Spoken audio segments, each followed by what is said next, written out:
At the end of episode 9, we're going to find out that it was all a dream.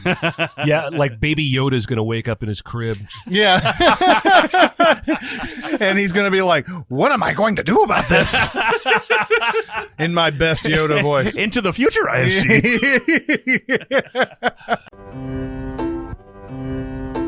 Welcome to SinCast, presented by CinemaSins.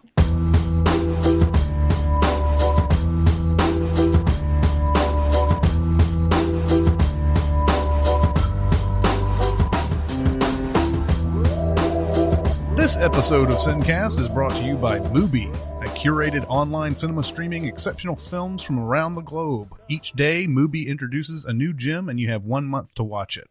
From cult classics to acclaimed masterpieces, every film is hand-selected by experts. Try Mubi free for 30 days at mubi.com/cinemasins. That's mubi.com/cinemasins for your extended free trial. All right, everybody, welcome to the SinCast. This is Chris Atkinson from CinemaSins, joined as always by the voice of CinemaSins, Jeremy Scott. Hello! And from Music Video Sins, Barrett Sher. Hiya. Hiya. People don't use hiya. They don't. Enough. They don't. We should make it a thing. Heyo. Heyo? Heyo is used more than hiya. Mm-hmm. Heyo! Yep. Usually in reference to somebody doing a joke that's not funny at all. Yeah, exactly. Like the old Ed McMahon Carson show thing. Mm-hmm. Mm-hmm. We're going to finish up Washington, D.C. today in our road trip. Road trip! Ooh, shotgun. On the road again. The most time-honored tradition of all, the road trip. Oh, the places you'll go. Are we there yet? No. Are we there yet? No. Are we there yet? No. And it starts off with our S's and the movie Salt, which I have never seen. Angelina Jolie movie. Really? Have you seen this?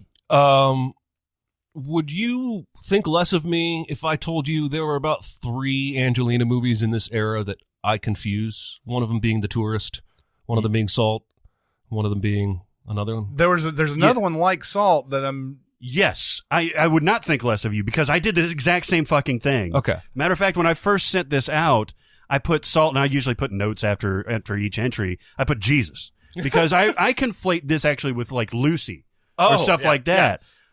And Wanted is kind of in the same vein too. This movie's not bad. Okay. This movie's actually all right. Is she a hit woman? She is the exciting version of what you described Red Sparrow as being. Oh. She is a CIA operative, hence the DC connection. She is working with the CIA, but then it's kind of brought out that maybe she's an undercover covert Russian spy.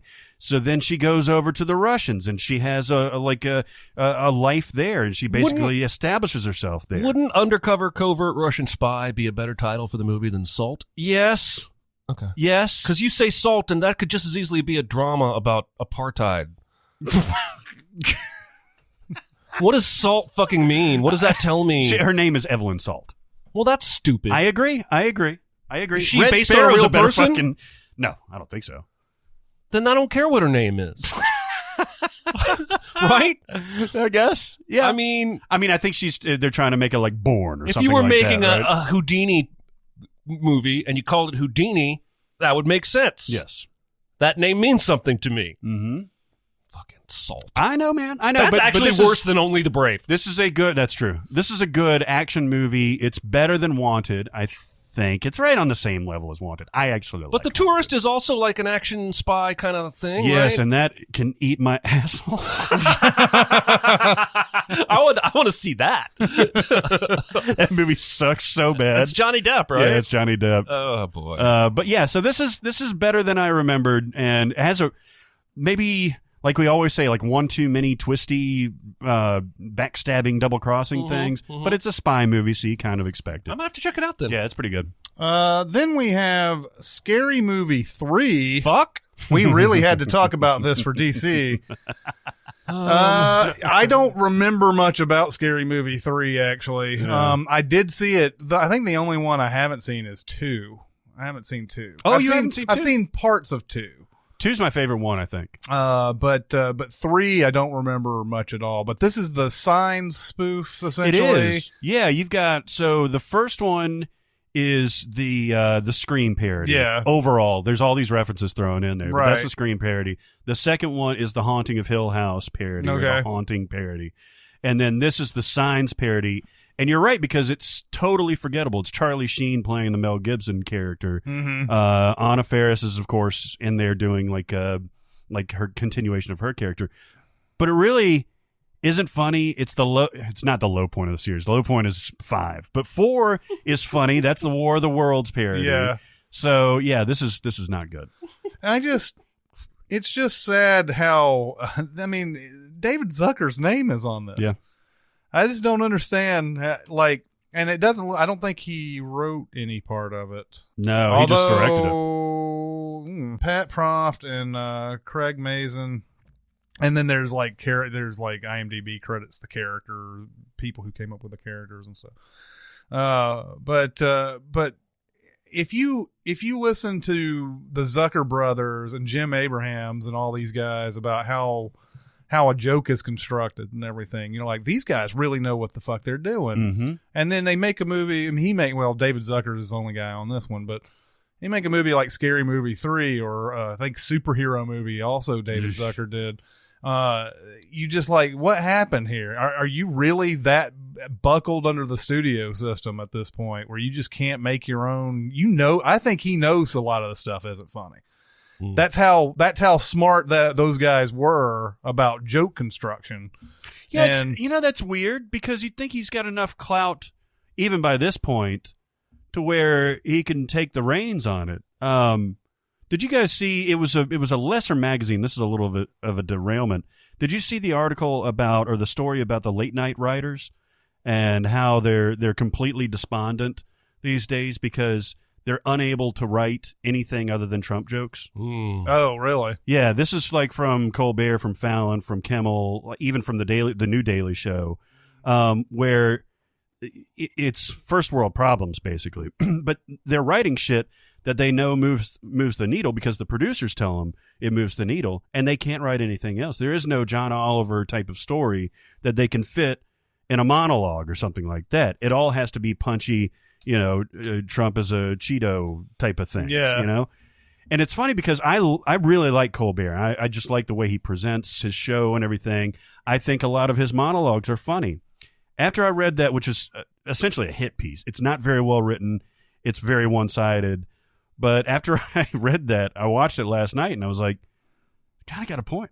Like, yeah. This is just all there is. Yeah. Although you mentioned John Oliver, and I'm so thankful every week that show is not hammering Trump every week. Yep. Like they're not just, every episode is not just political. Mm-hmm. They go after, they're trying to expose all kinds of injustice and also happen to be hilarious at the same time. Yeah, and they obviously could. And you look at Colbert, his show is skyrocketing when he did this, because Fallon obviously didn't do it. He was killing him. Colbert goes all Trump, and he's at the top of the list.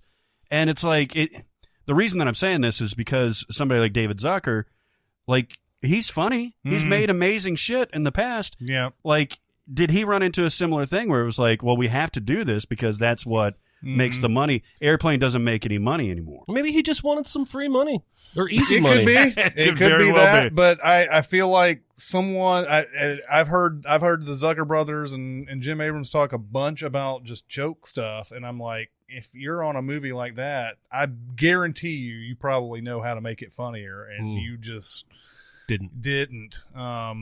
And so I don't know what the deal is there. Maybe it's just that you're satisfied with your life in this at this point. And, Fine, I'll do yeah, it. Scary yeah, I'll movie, just do give a this shit. bullshit. It's fine.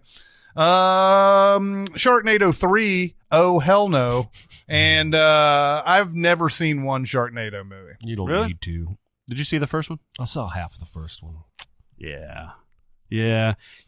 I mean, it's what we talked about with The Room and stuff like that. I think that there was a healthy balance in that first one of knowing that it's silly, but also taking the material seriously. Mm-hmm. I think that they weren't as self-aware as they got, at any other sequel. Like they knew, like, oh, this is silly and everything. But Tara Reid had no career to speak of at that point. Ian Ziering definitely didn't have a career to speak of. And it was Sci-Fi, I think, that did this. Yeah. And it was enjoyable. Like, everybody took it very ironically and everything. Seemed like they were trying to act, even though they couldn't. And then by the time 3 comes around, they're like shooting Sharknadoes from space. Well, here's the problem. Mm-hmm. The first one blew up on Twitter. It went viral on Twitter, basically. Mm-hmm. Everybody was tweeting about it. And they did the same thing the rest of us have continued to do, which is to assume Twitter is some kind of representation of the general public. Right. And so when Sharknado 2 came out, they were like, can't wait to see Twitter fire up over this baby again. And Twitter was talking about the blue and gold dress or whatever the fuck, because it moved on to something else. Exactly. But if all of Twitter is talking about something, that still doesn't mean the general population is talking about something. Mm-hmm. It's a lesson I'm trying to teach myself over and over and over again. That's a good thing to remember. It's not, especially when you think about politics. Do you follow Nate Silver? Yes. So he did a thing the other day where he was talking about, like on Twitter, if you were to just take the pulse of Democrats on Twitter, it's all the super young AOC, progressive liberal, but the general Democrat voting party is still polling Bernie and Biden ahead of everybody because the majority of Democrats are old and not on Twitter. Yeah. And Twitter cannot be taking the pulse of what Democrat voters are thinking of doing because a lot of them aren't on there.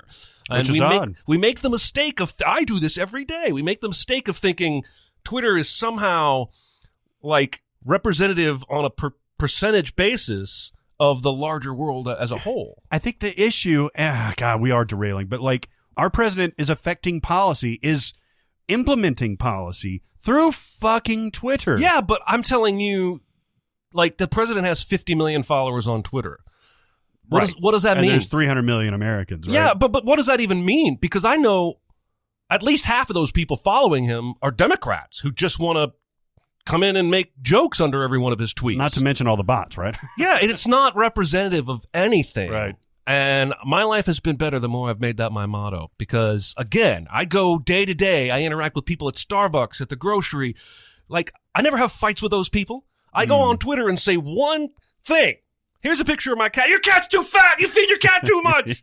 Twitter is not representative of the real world. I like it. It's very true. Shattered Glass, which I thought we had covered, but maybe we talked about it in some other context. Yeah. But we've talked about it recently. Shattered Glass is a great movie, and it was playing recently a lot on one of the cable channels. Yeah. This is the best Hayden Christensen you're ever going to see, probably. And Peter Sarsgaard is great in it. Chloe Sevigny is great. This is just this is the type of thing. Okay, so he faked pretty much all of his articles that he wrote, and they were all very interestingly told and very well, just very well done.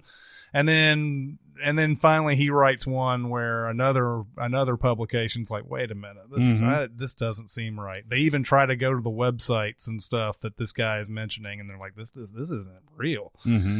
And so the thing that Glass is very good at is convincing people, even in the face of just like absolute total evidence that he's the victim here and everything. And so like there's a whole point where Peter Sarsgaard takes him through like all the places that he supposedly went and everything. And he's like, I don't know. It was on Sunday. They were open that day, man. I don't know. And then he asked the security guard, you guys ever open on Sunday to do it was a big convention that rolled through here. And he's like, not that I know of and everything. And then they said, then we went over to this restaurant, and then the restaurant's not open at the time that he says it is and everything. You want to just see this movie, as soon as you start watching it, you'll wonder where the 2 hours went. Yep. It's one of those. And I think it's relatable because even though most of us haven't done this to this extent, I think all of us have had or at least entertained little fictions in our lives. Sure. And this is somebody who was so good at it that he built it up and up and up and up and up, and then it all crumbled underneath him. I really like watching it.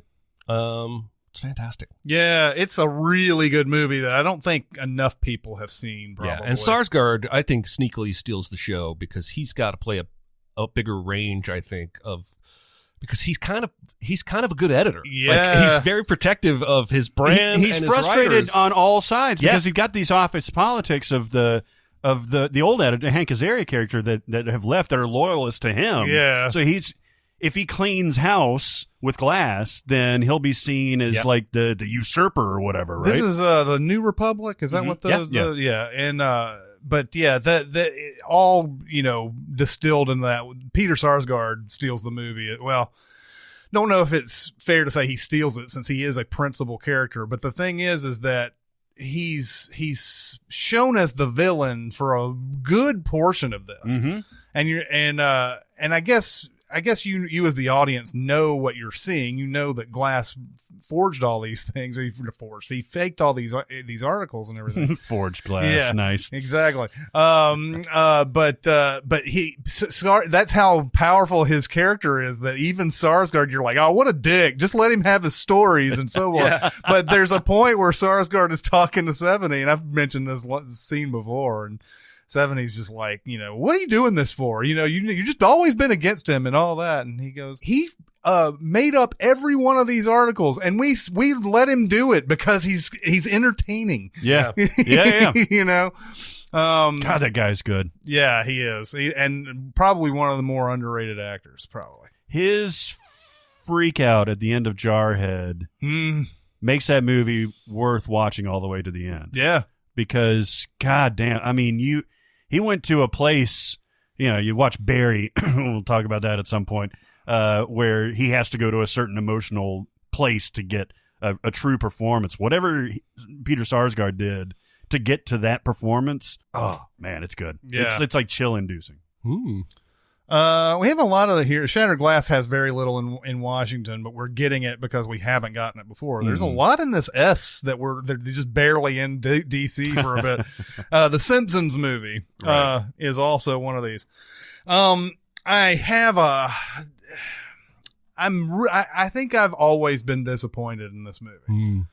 I think much like Star Wars when the Phantom Menace came out. The Simpsons movie was something that I think I felt like I had to say I liked. And there are moments in the Simpsons movie, don't get me wrong. I mean, when you have this kind of stable of talented writers and everything, doing a movie, there's some great moments in it. But man, I ultimately was disappointed in the Simpsons movie. Yeah, it's weird.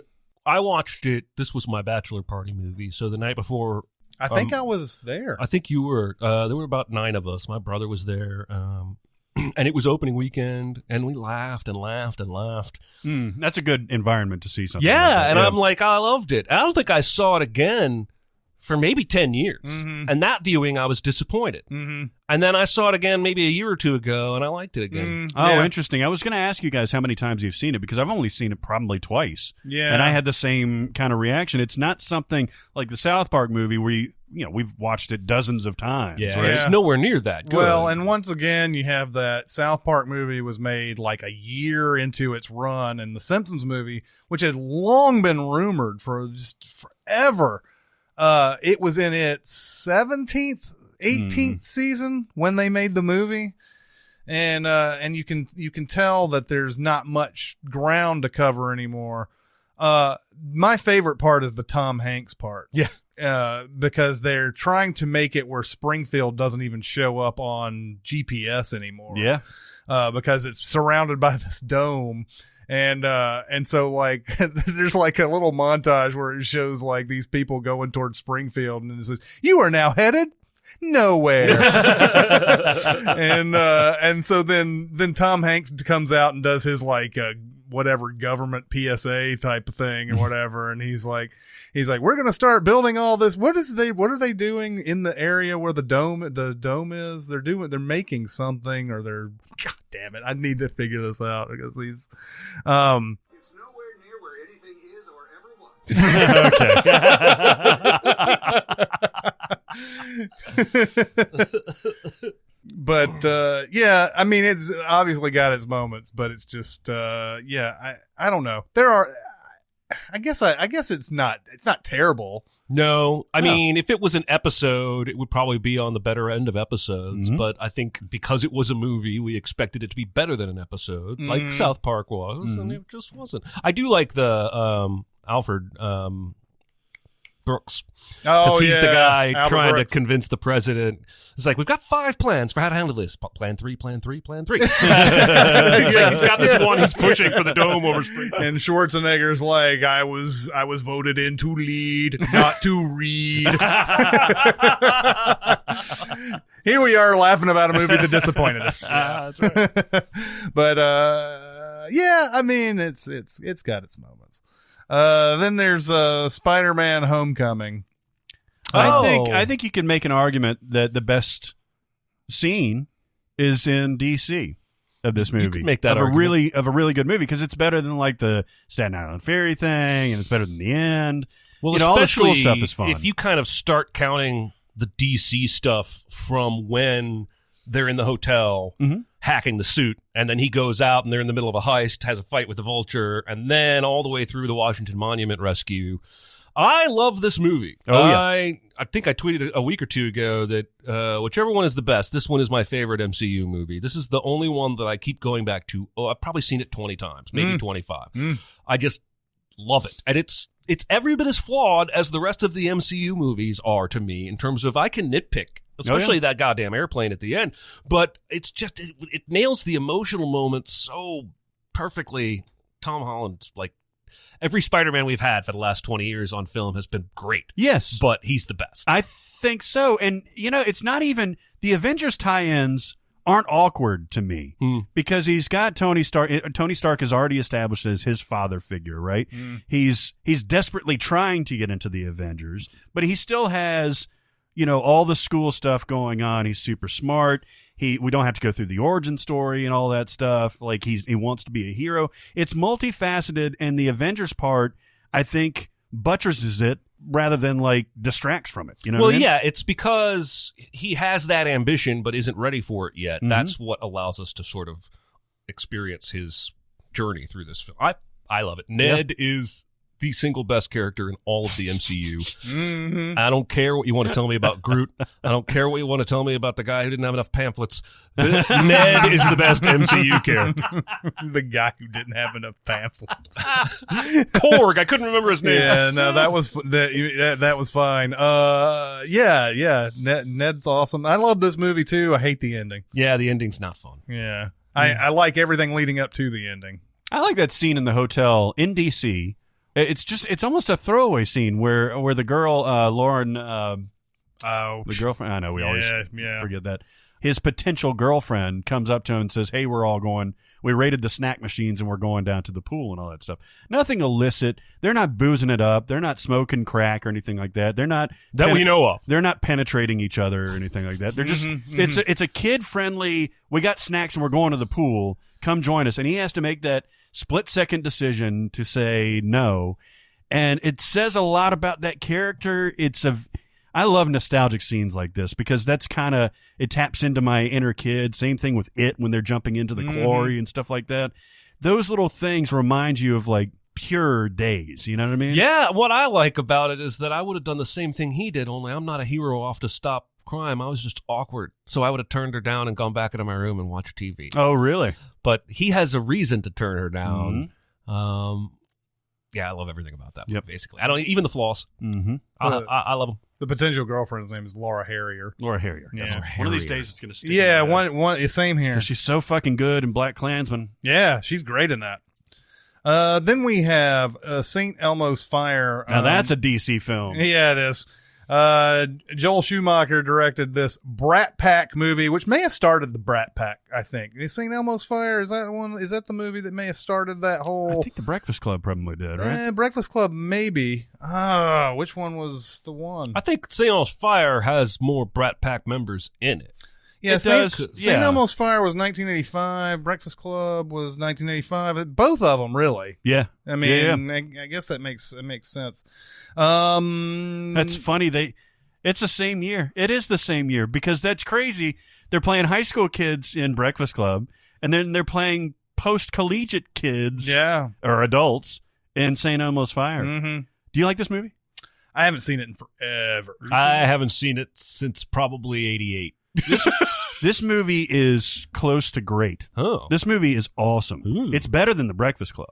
Oh, Ooh. whoa, you just threw down a gauntlet. Oh, yeah. That is a No, gauntlet. I'll tell you what. I enjoy this more than I do The Breakfast An Club. infinity gauntlet. Because it's got everything that The Breakfast Club has, like all the intertwining stories and less caricatures. The Breakfast Club, that's what always bothered me about that, was that they literally say, like, the jock, the stoner, the princess, the blah, blah, blah. There's shades of gray, as you do when you get into adulthood in St. Elmo's Fire. It's messier. Some people are on drugs. Demi Moore gets strung the fuck out in this movie. There's people that are throwing their lives away. There are people that are upwardly mobile. And they're all trying to coexist within an existing friendship that they had at Georgetown. And they gather at this bar, St. Elmo's Fire. Or St. Elmo's. And that's what I love about it. Now, it is dated. Rob Lowe sports a mullet and plays a fucking saxophone. But it ain't gonna translate like perfectly these MacGruber, days. man. Yeah, exactly. But no, this is a movie worth revisiting. I love this movie. May have to watch it again. See. Everybody fucks everybody, by the way. Yeah, I like that. Wow. So Rob Lowe. Rob Lowe fucks Emilio everybody. Estevez? Anthony Michael Yes. Hall. But yeah, Andrew McCarthy and like Rob Lowe and who else is? Oh, Emilio Estevez. All of them. Demi Moore, Judd Nelson, Ali Sheedy, Mary Winningham, Andy McDowell. But otherwise, it's really good. Okay. Yeah. All okay.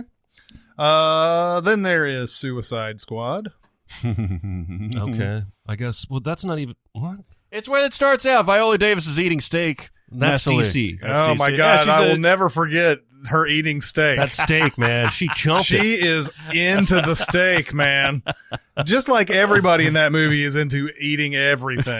The guy who's like the dude that's hired to look after the girl. What is it? I can't remember. I ain't even remember the plot point. Why they hired that dude? Oh, the military guy? Yeah, the military guy. He's got a scene where he's in his like hotel room, like chomping on some chicken leg. The chicken leg. It's like the most. I think we call it the most conspicuous chicken leg bite ever. Yeah. Joel Kinnaman. Yeah, man. Holy shit. They were like obsessed with eating in that movie. Have you seen this movie? I don't know. I was on the Sin script, I think. Not since we send it. Have I seen it. So I've seen it twice. You've seen it twice, basically. Yeah. Same here. I wonder. There's nothing. No. I mean, I went back to Justice League hoping, because you guys liked it marginally better than I did, and I ended up liking it worse. I wonder if I watch Suicide Squad again, if there's anything there, but there's nothing. I just don't. There's nothing there. No. I hated this movie. I hated this It was movie. really bad. Like, if we're actually going to talk about it, it's worse than Batman v Superman or Justice League. There's no question in my mind. Really? Yes, because it's a sloppy fucking mess. Yeah. Yeah. What were they Plot, thinking? tone, acting, Hula hooping. visuals. It's all over the place. At least Batman v Superman knew what it wanted to be. Dour, slow, plotting, and annoying. That's the best of the bunch, I think. Batman v Superman has because there's been so much shit afterwards. It's actually risen in my estimation. And now you have James Gunn, part of the sequel. And, Is he doing Birds of Prey? Is it Birds of Prey? Mm-mm. He's doing Suicide Squad 2. And then he's going to do Guardians of the Galaxy 3. Yeah. Wow. And he's going to bring the two universes together, not literally on screen, but maybe we'll have less fanboy fighting if all the fanboys have a James Gunn movie they can like. There you go. Mm-hmm. Right? Yeah, I guess. I don't know. Star Wars and Star Trek people are still after each other. Even Star after Wars J.J. and Star Abrams. Wars people are after each other. God damn, Star Wars is like, I feel so bad for this new Star Wars movie. Can I ask you about the trailer? Sure. I kind of loved it. I'm not even going to care anymore until I see the movie. I understand that, but I think that's a good trailer is what I'm saying. It It got me was. super psyched Do to see it. you think that Episode 9 is a turn around from Episode 8 and J.J. Abrams is saying "fuck you, Ryan Johnson"? No. for that movie? I think tonally it will be, because J.J. Abrams has always been more populist than Ryan Johnson has, right? But I don't think he's going to go out of his way to undo the threads that he did. I think just the tone and the presentation is just going to be more Force Awakens than it is Last Jedi. I think he'll continue those threads about. At the end of episode 9, we're going to find out that it was all a dream. Yeah, like Baby Yoda's going to wake up in his crib. Yeah. And he's going to be like, what am I going to do about this? In my best Yoda voice. Into the future, I have seen. My binky I need. Oh, my God. Do you know how, I think the movie would make, first off, on Friday, it would make $150 whatever million it's going to make. And then the next day, everybody's gone. Yeah. That's it. They're going to have to fill the theaters with something else. I feel like, I will listen to the conspiracy theory that JJ was disappointed with all the things Ryan threw out in Last Jedi from Force Awakens, like Rey's parentage being important, Snoke. Yeah.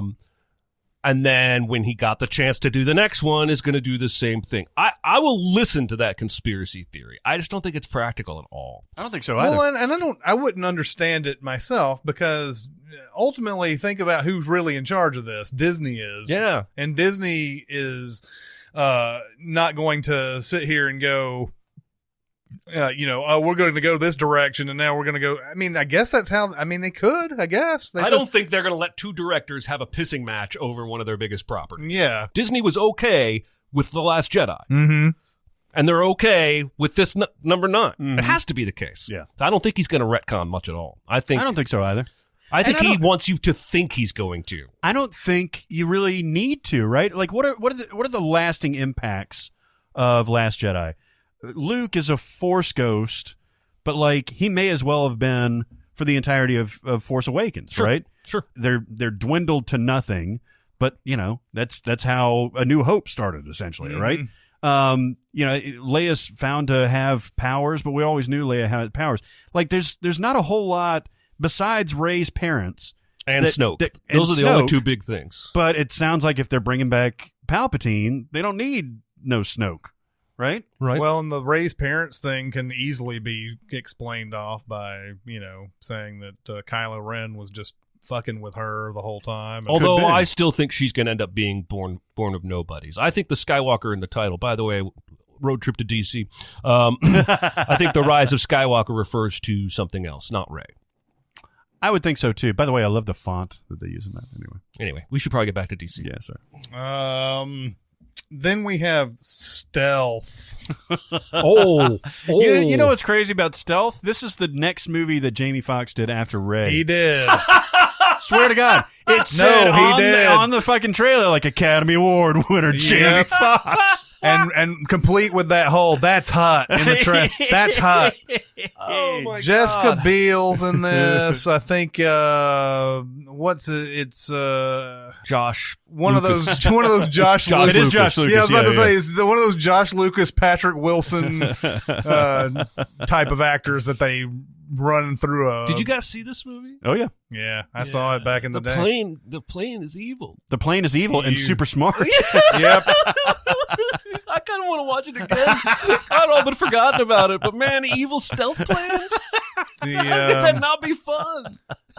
This came out in, of course, 2005. Yes, it did. Yes, it did. I don't even remember the plane is evil part. I don't remember anything about this movie. Because 2005 was very cruel to me. So now that you mentioned that the plane is evil, I'm like, yeah, that should be awesome, right? Yeah, it's like HAL 9000 in an airplane. Yeah. Well, it's not good though. I remember it was awful. I'm trying to remember what this tried to go up against in 2005 because it was a movie that they were hoping was a big summer tentpole. It cost $135 million to make. Mother It made God.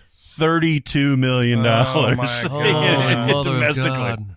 Oh, Jesus man. It Christ. came out July 29th, 2005. It must have been that Ray prestige they were banking on. They were. People love that Oscar. Let's put him in this movie. It was weird because I thought at that point in his career that Jamie Foxx was going to just take the prestige shit and just and run with it because he had been so successful with it. Because Collateral didn't come out too much earlier than this, right? It came out the previous year because Jamie Foxx was nominated both times. Yeah. He was nominated for Collateral and Ray that same year. So I figured when I saw the previews, I was like, what the fuck? Really? Oh, so it came out the same week as Sky High and Must Love Dogs. And then what was before this? Oh, that was that 1 week where I watched everything. Bad News Bears, Devil's Rejects, Hustle and Flow, and The Island. So it didn't really have much competition. Yeah. Charlie and the Chocolate Factory was the big Wedding Crashers. Both of those were still going at the time, but Stealth was a big summer tentpole, July 29th. And it sucks. It sucked. And then Dukes of Hazzard came out the fall. See, it's miserable. Fucking miserable that fucking year was. The whole year was awful.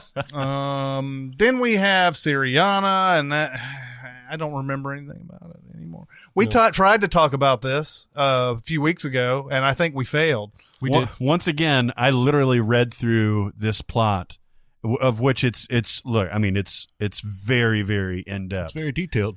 And my eyes immediately glassed over. I know it's about oil. Clooney is a CIA operative that's supposed to assassinate somebody. Matt Damon is tangentially involved with him. Other than that, and Christopher Plummer's like an evil oil baron or something like that. Other than that, man, like, I don't mind very complicated, very intellectual movies like with world affairs, but this lost me. Yeah, this was in an age where Clooney and Damon and all those guys always seemed to be in these real weird, quirky, trying to be way too serious type of movies. I don't know. Syriana was in there, and you have it was all in that same period of time. Then Hysteric Goats? Yeah, that was, I think, in that same era. Yeah, but like, he also did Confessions of a Dangerous Brad Mind. Pitt had the Babel. Good German. The Good German, yep. Oh God, it's such an awful movie. And then he did Michael Clayton, which was good. But yeah, that I didn't get into this at all. Also came out in 2005. And this is the one where Clooney has won, I guess, his only Oscar, right? Yeah, Syriana. Yeah, and I think, was it acting that he won for this? He was Best Supporting Actor. Yeah. And He I don't also- remember his performance. This was what was so confusing. He got nominated for acting, and then he also got nominated for writing and directing Good Night and Good Luck. So he was up for a bunch of awards, like in these two completely different movies. The guy's talented, and he gave a fine performance in this. Look at me, like he needs me to judge. Yeah, but I don't remember him being.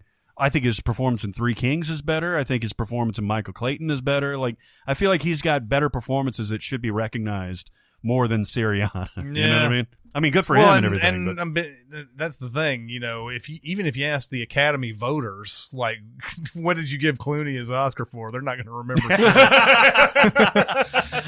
It must have been something good. I know. Syriana, what the fuck? Yeah. In Hawaii, The Descendants. Yeah, exactly. Yeah, that's another better performance. My God. Then there is Thank You for Smoking. Jason Reitman. I think did this one. Aaron Eckhart? He wrote and directed. Yeah. Yeah. What do you think of this? I've movie? never seen it. Oh, really? This is good. This is Aaron Eckhart is this. I don't know if you'd say is he a lobbyist? Yeah, he's a lobbyist. Okay, so yeah he goes around basically trying to dispel quote unquote myths about cigarette smoking, and so that's the main gist of it. And but it's got a lot of it's a really good satire, good funny movie and everything. The only problem with this movie, you're right. I love this movie. I think it's this is a Jeremy movie. This is very much like Up in the Air. Yeah, I would think so. I mean, yeah, because the same Reitman guy. thing, but it takes I mean, Clooney is objectively unlikable at the beginning of Up in the Air. He's just charming. Same thing goes here for Aaron Eckhart's character. My issue with this movie is that they redeem him without redeeming him. Like, he just goes on to something else at the end. Like, he doesn't. Well, at the end, he's talking about cell phones. Do Yeah, they exactly. really cause cancer? Yeah, exactly. He sits at, they have meetings, and these are the coolest scenes in the movie with, I think, another person represents, like, the fast food industry. Another one does the firearms and stuff like that. And so they call themselves the Merchants of Death. And they get together and have dinner and lunch and stuff like that. And they're all, like, defending indefensible shit. And so that's kind of the crux of the movie. It's very, very well done. There are a lot of people in it too. William H. Macy, J.K. Simmons, Sam Elliott's in it. Katie Holmes is the reporter that, and there was that big rumor back in the day too that there were supposed to be a sex scene between her and Aaron Eckhart, and Tom Cruise said no, can't do it. Or there was a nude scene or something, and he said you can't do it. That was the big rumor. Who knows if that's really true? Wouldn't you What believe does he that, care? though? Exactly. Well, yeah, that's true. Well, are we acting like they were in a loving relationship? Yeah. He was. Yeah. You said Katie Holmes, right? Yeah, yeah. Yeah. So, like, there have been plenty of stories about the auditions, like, prior to their marriage, and all the female stars who definitely went to Tom Cruise's mansion, stayed there for a couple hours, and left. Mm-hmm. Like, why were you giving him the benefit of the doubt? That frustrates me. There's enough to give Tom Cruise credit for. It doesn't have to be that. No, yeah. Sorry. I don't know. I've heard that secondhand as well. I don't know if that ever really happened. All right, so maybe cut it. I don't want to. I'm not saying it didn't. I'm just saying I that. certainly don't know. I would believe it. But well, I mean, there was he was also hooked up to Penelope Cruz for a while. Which Yeah. would have been an interesting Cruz I'm going to connection. do some digging, even if we cut all this, because there's an actress who has publicly talked about what she thought was her audition to Well, be if that's the Tom case- Cruise's wife. Mhm.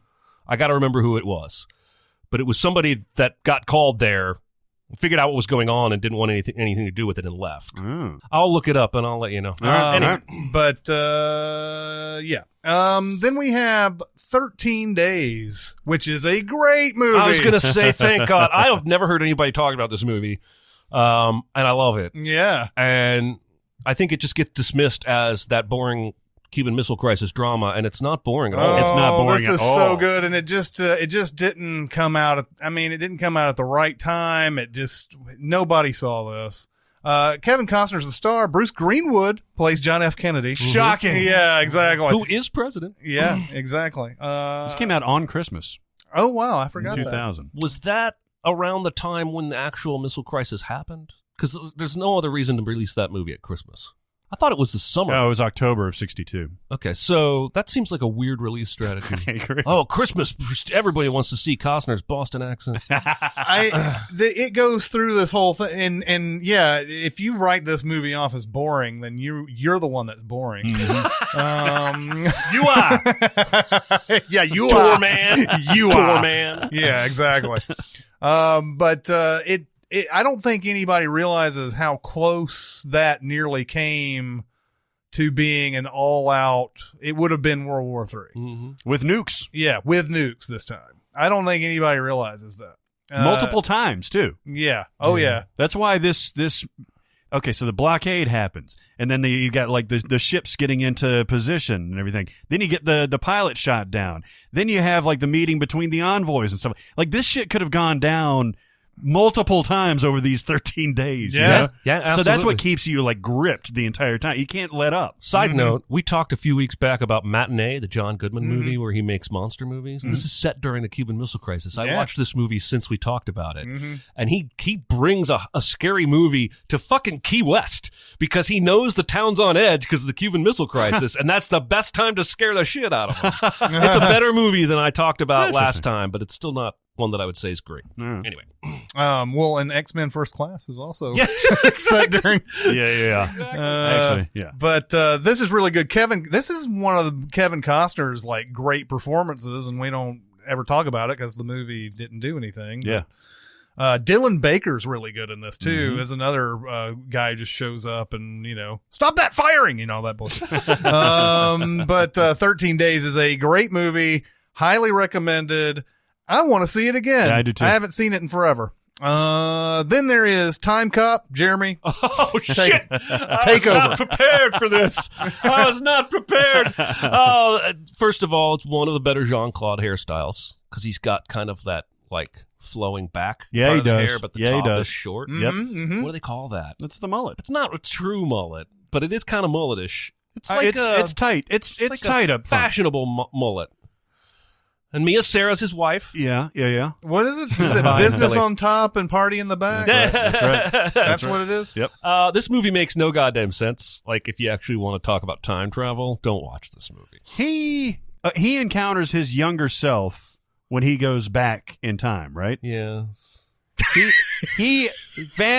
I gotta wrap my head around this. He goes back to right a wrong. Hold on. Who is the main villain? Ron Silver. Ron Silver is the main villain. He goes back to not murder him, but like kind of like fuck with him, like Ron get him Silver. off. No, he's a track. time cop. He's a time cop. He's going back in time to stop time crimes. People Stop who are time using time crimes. travel Ron Silver is using time travel for Right. nefarious evil gains, Yeah. going back and setting himself up with the almanac and the whatnot, like Back to the Future. He's got an And he's almanac. trying to stop that. Okay, but then John Claude runs into himself. Doesn't somebody turn into goo? Yes. Oh, yeah. Yeah. There's a lot. You could ask almost any question about this movie, and I would say yes. Does he end up playing goalie for the Pittsburgh Penguins? Yes. Because at one point, sudden death is on the TV when he walks by. No, I'm just kidding. How about this? Mia Sara. Yeah. Okay, yes. Yeah.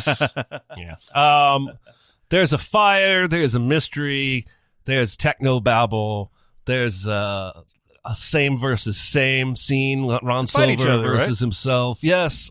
I love it. I can't speak as detailed as I do about sudden death, but it's every bit as good. Yeah. I love it. I love it. It's probably trashy. Like, what does Rotten Tomatoes have on it? Like a 48? Oh, man. 42, maybe? Critics were mixed on Timecop. It holds a 45% overall rating, 5.2 average, and I don't have IMDb. I said 48, 42, and it was right in the middle. 45. Yeah, nice. I'm never going to be Chris and call it right out the gate, but if I can get on both sides of it within 3, that's pretty impressive. I remember liking it. It's been since it came out that I saw it. It's a 5.9 on the IMDb, but About right. back in the day, watching Jean-Claude Van Damme movies, that was an awesome thing. Mm-hmm. Yeah, there was a good run there. It's only now that you can look back and go, either that was awesome or that He's was still making movies. I'll still flip by something on the TV Guide on Cinemax. It'd be like 2015, Jean-Claude Van Damme and Didn't Batista or whatever. Did you ever see that JCVD? No, but I heard it was fun, but Yeah. just not quite as good as some of the other meta I don't stuff know out there. Then True Lies, one of the biggest movies of 1994, which was a huge year. I mean, that summer, God, I was an usher. It was a terrible time to be an usher. Oh, I'm sure. God. You had True Lies, you had Forrest Gump, you had Lion King. They were all out at the same time. It was fucking ridiculous, man.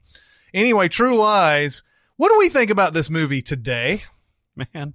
Well, we've talked about it. I think you guys are really positive about it. I never got into this movie. I understand that it's got fun parts. I liked some of it.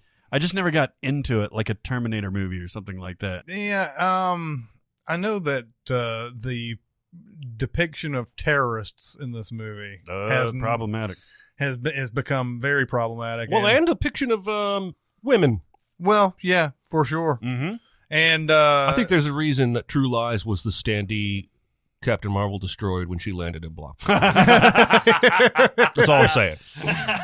yeah. But yeah, it does have its fun moments. It's completely unbelievable the entire time. But that's one of those things where they just sort of they set you up for that immediately. It is, but you're absolutely right. But if I told you that Christopher McQuarrie and Tom Cruise were going to do some sort of Harrier jet stunt outside of a building in the next movie, we'd be like, well, okay, that makes sense. Yeah.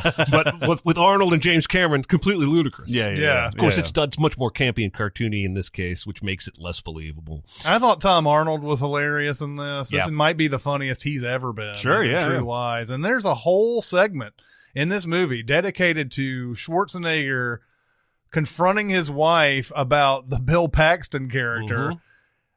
It's fun, but it's like there's no bad guy really here. I mean, Bill Paxton's kind of a bad guy, but he's not. Yeah, he's know, just a. There's that section is funny, but it's like, God, we wasted a lot of time on this. Well, and it ultimately only feels like we're trying to get her wrapped up in the action. yeah. And so, but we have like a whole separate movie to do that. It's like an origin story for her being involved in the action, and it's also awful. Like, he's got his wife, he's kidnapped her, she's in an interrogation room, and he's just fucking with her. Yeah. Like, it's terrible. Mm-hmm. And then he sets up this thing where she has to strip for the evil dude, but it's actually him, Yep. and he Yeah. thinks that's charming? Yep. No, the movie's problematic as fuck. Yeah, there's so many moments where there's humor derived from things that are fucked up. Yeah. Like really fucked up. And the movie doesn't recognize it as fucked up. They're No. recognizing it as a platform by which they can tell these No, jokes. I remember this movie. I remember this summer. All anyone was talking about after this movie was her strip dance in Yeah. the hotel Oh, and yeah. how hot it was and how great a body she had. Mhm. Because we all missed it when we saw this movie the first time because maybe culture hadn't really caught up to where it is today to give us the perspective on it. But at the time, it didn't play problematic. Yeah. It also has a great downtown on horseback foot chase Yeah, yeah. that John Wick 3 is going to steal. Yeah, Yep, right? Yeah. Yep. That interview where dude's like, well, I know Keanu can ride a horse, so I'm going to put him on a horse. I mean, that interview Well, was that nuts, yeah, wasn't it? That was. interview that basically said, "Hey, put a list of all the things that you can do down, and we're going to put that in the movie." So it's got almost the Jordan Peele Gremlins 2 thing. it's in the movie. It's in the movie. But yeah, I haven't seen True Lies in forever, but I have seen it millions of times, and I haven't seen it with 2019 eyes. Yeah. They had been talking about a sequel to this movie for as long as the movie has been out. And Tom Arnold has probably said it about 4 or 5 times. We're making the sequel. We're making it. And you know what? They are going to eventually make a sequel, and it's just going to be a bunch of bullshit. Yep. Then we have Trumbo, which we either will or have talked about in the movie ad. Yeah. Bryan Cranston plays Dalton Trumbo. I kind of ignored it the first time out. I think I told you a month or so ago that I've seen it again, and I liked it a lot more. And it does kind of delve into what it was like to be accused of being a communist, to not be one, and to keep trying to, do your craft. Like these people weren't writers because it was an easy job. They loved writing. They loved telling stories. So he was not, I'm sorry. So my question, there were people who were communists who were given blacklists. That's what I was going to ask. Yeah. I think he was. It's just that it was still stupid and wrong for them to blacklist him over it, or even put him through a hearing for it. So are you saying that he was not a communist? I've seen the movie twice, and I don't think he was. But if he is, I just saw missed it once, and I just assumed, but it could be that he just got wrapped up in. I mean, how many people did this happen to that they just got blacklisted He's for no at the reason? very right? least, he doesn't worry about communism or anything like that. He might just be a leftist of whatever. But I do know that there were some out there who were actually communist. It's just that it's still stupid and wrong to put them through all that. Anyway, Yeah. I didn't know what It says he did have an active membership in the Communist Party of the USA. Oh, wow. Okay. Yeah. Well, then I don't know what I'm talking about. Anyway, you were saying. I enjoyed the movie. Yeah. Kirk Douglas basically resurrected his career in real life and in the movie by just insisting he write Spartacus and insisting that he get credit. And that just kind of basically fizzled the whole McCarthyism movement. I got to watch it again now that you're saying he was a communist, because that might add layers. Because I watched the thing with the lens as though he wasn't. Great scene. Little Fanning. Elle Fanning plays his daughter. Lil Fan. And she's like a high schooler. And he's really quirky. Like when he writes, he'll do stuff like fill the tub with water, go sit in it with candles all around him, have a wood plank across his chest and a typewriter, and he'll be in there for 5 hours. And they'll need him for something, and he's screaming at them. Like he's just a really bad father in this instance. And at one point, Elle Fanning is screaming about how do you deal with this? And Diane Lane's playing the mom, his wife, and she says, "Come with me," and leads her back down through the kitchen into this little closet. And there's a punching bag, the speed bag. Yeah, speed bag. And she's like, "Here, take these gloves. Anytime your father makes me angry, I come in here, I pretend that's his face." And she walks out, and Elle Fanning hits it gently once, and you can see it glimmer, and then she hits it again, and hits it, and we cut away before she really gets into it. But it's a really fun scene. Wow. Yeah. But this is Bryan Cranston got nominated for an Oscar for this, I think. I think he got nominated for something, and it wasn't a Razzie. Yep. For Best Actor. Yep. And this is definitely one of his better post Breaking Bad performances. Mm-hmm. Because most of the times they've thrown Bryan Cranston in anything, it's been like, oh, it's Bryan Cranston, and that's pretty much it. I think he's done some like Broadway and stuff like that too. But He's his doing movie choices, like the Why Him movie with James Franco, and like it just doesn't seem like it's up to this level. He's doing Network right now. Yeah, on Broadway, on right? Broadway. Yeah. I would kill to see that. No shit, right? Yeah. Let's go back. Yeah, let's go. Let's watch that. Watch Hamilton a couple times, then go and watch some other shows. Yeah. Wag the Dog. This is a movie that was forgotten a time. I fucking love it's this great. movie. Oh my god. Huh? I said unfairly. It's fantastic. This was Barry Levinson directing with Dustin Hoffman, Robert De Niro. And it's sort of almost kind of primary colors-ish because it's sort of mimicking the Clinton administration a little bit, because doesn't the president get into some sort of sexual thing? Yep. And so he declares war on Albania. Yep. and so the whole thing about Wagging the Dog here, Dustin Hoffman is a Hollywood producer who wants to color the perception of the American people what this war in Albania is. There's so many like neat touches in this.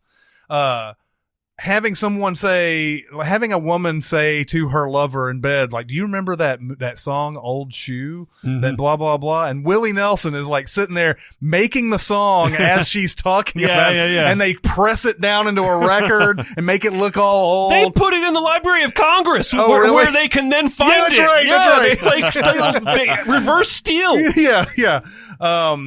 There's all this stuff that Dustin Hoffman is orchestrating with De Niro, who is the real G-man here. And Hoffman wants credit. And he's told right off the bat, you're not getting credit for this. And Hoffman's like, this is the only reason we do this type of thing is to get credit. Yeah. You know, I love the interviews that they have. There's a point where like, they have an interview with like James Belushi, who's like, an Albanian in real life and everything. Yeah. And he ask his opinion. Don't they have not Claire Danes, Kirsten Dunst, like in like a cloth and stuff like that. Yeah, she plays like a child refugee. Yeah. Exactly. Yeah. You could double feature this with State and Maine pretty easily. Yeah. Oh yeah. I think you could double feature it within the Loop pretty easily. Argo, yeah, absolutely. This definitely did not get the credit. It came out 1 month before the Lewinsky scandal broke. Wow. So I wonder if we were so inundated with coverage. We may have been. Well, we forget that, but way before Lewinsky, Clinton had scandals about Paula women Jones and all that stuff. Like during the campaign. Yeah. So I mean, but this, oh my God, the way that they engineer everything, the way that they're so fucking serious about this. They're having fun about it, but they're so serious about it. Like, we're gonna make this the greatest movie that no one's ever seen. Basically, I need to watch this again. Oh, it's so good. And you're right. That last fucking scene with Dustin Hoffman has everything. You've got menacing De Niro. You've got like trying to be friendly De Niro. You've got like him trying to warn him, like, hey man. Yeah. And then you've got desperate Dustin Hoffman, where he's just like, I can't do this. This is you're playing. De Niro says you're playing around with your life. He can't make it any plainer. Yeah. And he's like, I don't care. I want the fucking credit. I don't know what he's planning on doing. I mean, I guess going to the press or whatever. Yeah. But like, and it's just, oh my God, it's so fucking great. I love this movie. I need to see it again as well, because it actually, this came on about 2 or 3 years ago somewhere on one of those channels, and I was watching the sort of the tail end of it and everything. I was like, I need to watch this again. It's one of those back in 1998. Is it 98? 97. 97. It was at the end of 97. 97. Yeah. Back in this day, I was 20 years old. And watching a movie like this when you're 20 is almost nothing. It's like, you try to appear important when you're 20. Like, oh yeah, that movie's good. You don't know anything about it. They got nominated. Dustin Hoffman got nominated for Best Actor, and the screenplay did. Hillary Hinken and David Mamet. There you go. That's part of why it's good. But Anne Heche, Woody Harrelson, Dennis Leary. Can you imagine if David Mamet and Aaron Sorkin ever wrote something together? Oh no, God damn! I wonder if they'd even be able to stand each other. God. So it would be They're like two of Sorkinisms. my favorite writers. Yeah, it'd be Sorkinisms peppered with them saying each other's names over and over and over again. Yeah. Like Stanley Motts. What do you think, Stanley Motts? Let's walk and talk, Stanley Motts. All right, guys, it is time to talk about Mubi again. Yeah, baby. Mubi. We love us some Mubi here. We even talk about it when we're not advertising it. Free advertisement movie. There are some interesting things on there. Barrett, you saw something. So we were talking before we started taping that there's some very unfamiliar movies on the service right now, in April in particular, and you know that kind of I've grown to trust Mubi enough to where I'm good to say like, well, that looks interesting from the description, from how it seems to relate to my interests. I'm just going to go along for the ride. A lot of these movies really aren't all that long either, so you can kind of get in, get out. So I did that with one movie. It's a movie called Fatima, and it's a French movie from Philippe Fajon. I don't know. I'm gonna go with it. You can just go ahead and do the Southern United States version of that. That was awesome. You were like one of those newsmen who accidentally says a cuss word and then just winces and freezes in time. Like, you didn't say anything wrong, but you acted like you did. No, this is a French movie. It did sound sharp through the ears there, but it's delightful. It's about these two generations of Moroccan immigrants who have moved to France, and the two daughters are very different, but have essentially been raised in French culture. And the mom is still a single mom, still very much in the traditional Moroccan state. She still wears a headscarf and everything. The daughters do not. They're very French. The older daughter is going to medical school. The younger daughter is just the star of the movie. The absolute steals the movie because she is typical teenage girl, deadpan, great sense of humor, but just like almost a nihilist at this point. You know, she gets home and her mom is like, "How was your homework? You know, how did you get graded?" And she said, "You know, I got graded." And then the mom said, "Well, what did you get?" And the girl just deadpans. She's like, "It didn't work out." So that's beautiful, and it's beautifully acted, beautifully shot. That is something that I would not have gone. It wouldn't have been anywhere near my radar. But I dove in. I was like, well, maybe I'll watch this for a little bit. Was sucked in immediately. It's not like action-packed or anything like that. It's just a family drama that has comedic elements, that has a lot of heart, and it's totally worth. I'm so glad that I clicked on it. Awesome. And there's a million of them like that. You know, another one that I clicked on that's just on there today as we recorded is called Cosmos. It's another French film, and that thing is batshit crazy. It's all right. Here we go. Andrzej Zulawski. You know, doing it slower doesn't make it better. Is the director, and it goes into places like it starts with just a regular narrative structure, and then just goes wherever it wants to go. It's absolutely bonkers. I enjoyed the hell out of it. yeah, it looks like the type of movie that I would like as well. Oh, it's unlike any movie that I've ever seen. Yeah. And some of that is disorienting and some of that is delightful. Ooh. One that's on there right now that I intend to watch. Hey, how about that for an There you go. advertisement? I intend to watch is this one called The Creeping Garden. Oh, I saw that, yeah. It's about the scientific anomaly of slime mold. Mm-hmm. And I think it's just covers slime mold the whole time, and that sounds fascinating to me. Yeah, me too. And I will eventually watch that. Well, if you were Bill or Ted, just saying you will eventually watch it means you watched it. That's right. That's right. I caught a little bit of Bogus Journey last night. It was great. We got to tell ourselves to put the key back here so that we got to remember to come back and get it. But the last one I saw was Red Hollywood, which is talking about all the blacklisted writers back in the the McCarthy days and everything. Mm-hmm. But it's an unusual look at the writers who just their movies and everything. And a lot of these movies you've probably never heard of and everything. You've heard of some of the writers like Trumbo and everything, but it just basically just covers their work rather than making it a big thing. Well, isn't that horrible that they were caught up in all this or whatever? It really just talks about here's what their work is. Well, what's fascinating is, at least in Trumbo, it says that for a while he sustained himself by writing like crap movies for John Goodman's like B producer under a fake name. Yeah. So I need to check that one out for sure. Yeah. That sounds really cool. Yeah. But we love us some Mubi here, and I think that a lot of you out there will too. So Yeah. And you get to try it for free. Yeah, free. And this is a great time to sign up. So not only now April has some really interesting titles some of which I was just mentioning. May, I guarantee you there's some really cool shit coming up. Some of it that you know or familiar with, some of it that's adjacent to what you're familiar with, and it's going to be really, really amazing. So yeah, if you sign up right now, go to Mubi.com, MUBI.com/CinemaSins. You know how to spell that. You get 30 days free.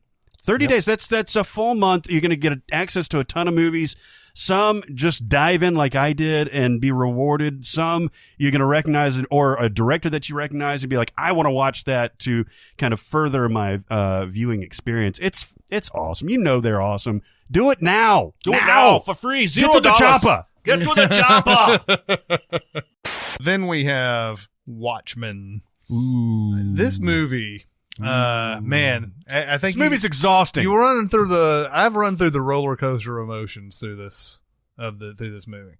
Hated it at first, liked it a lot better the second time, didn't like it nearly as much the third time, and like I've come to rest on that it's a decent movie. It's exhausting though. I wanted to watch this. This came up.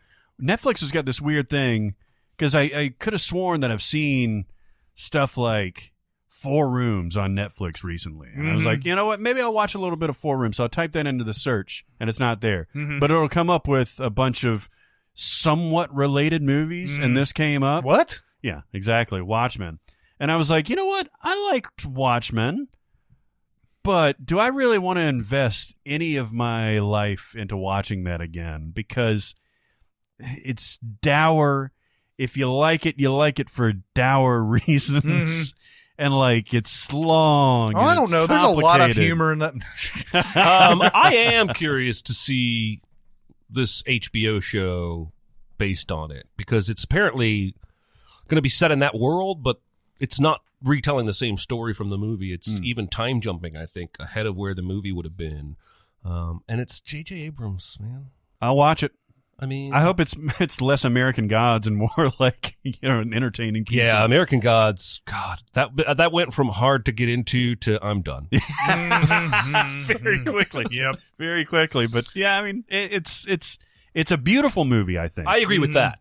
It's got style out the ass. Yeah, and listen, he's never been hurting for style. This was post 300, where 300 was this huge hit.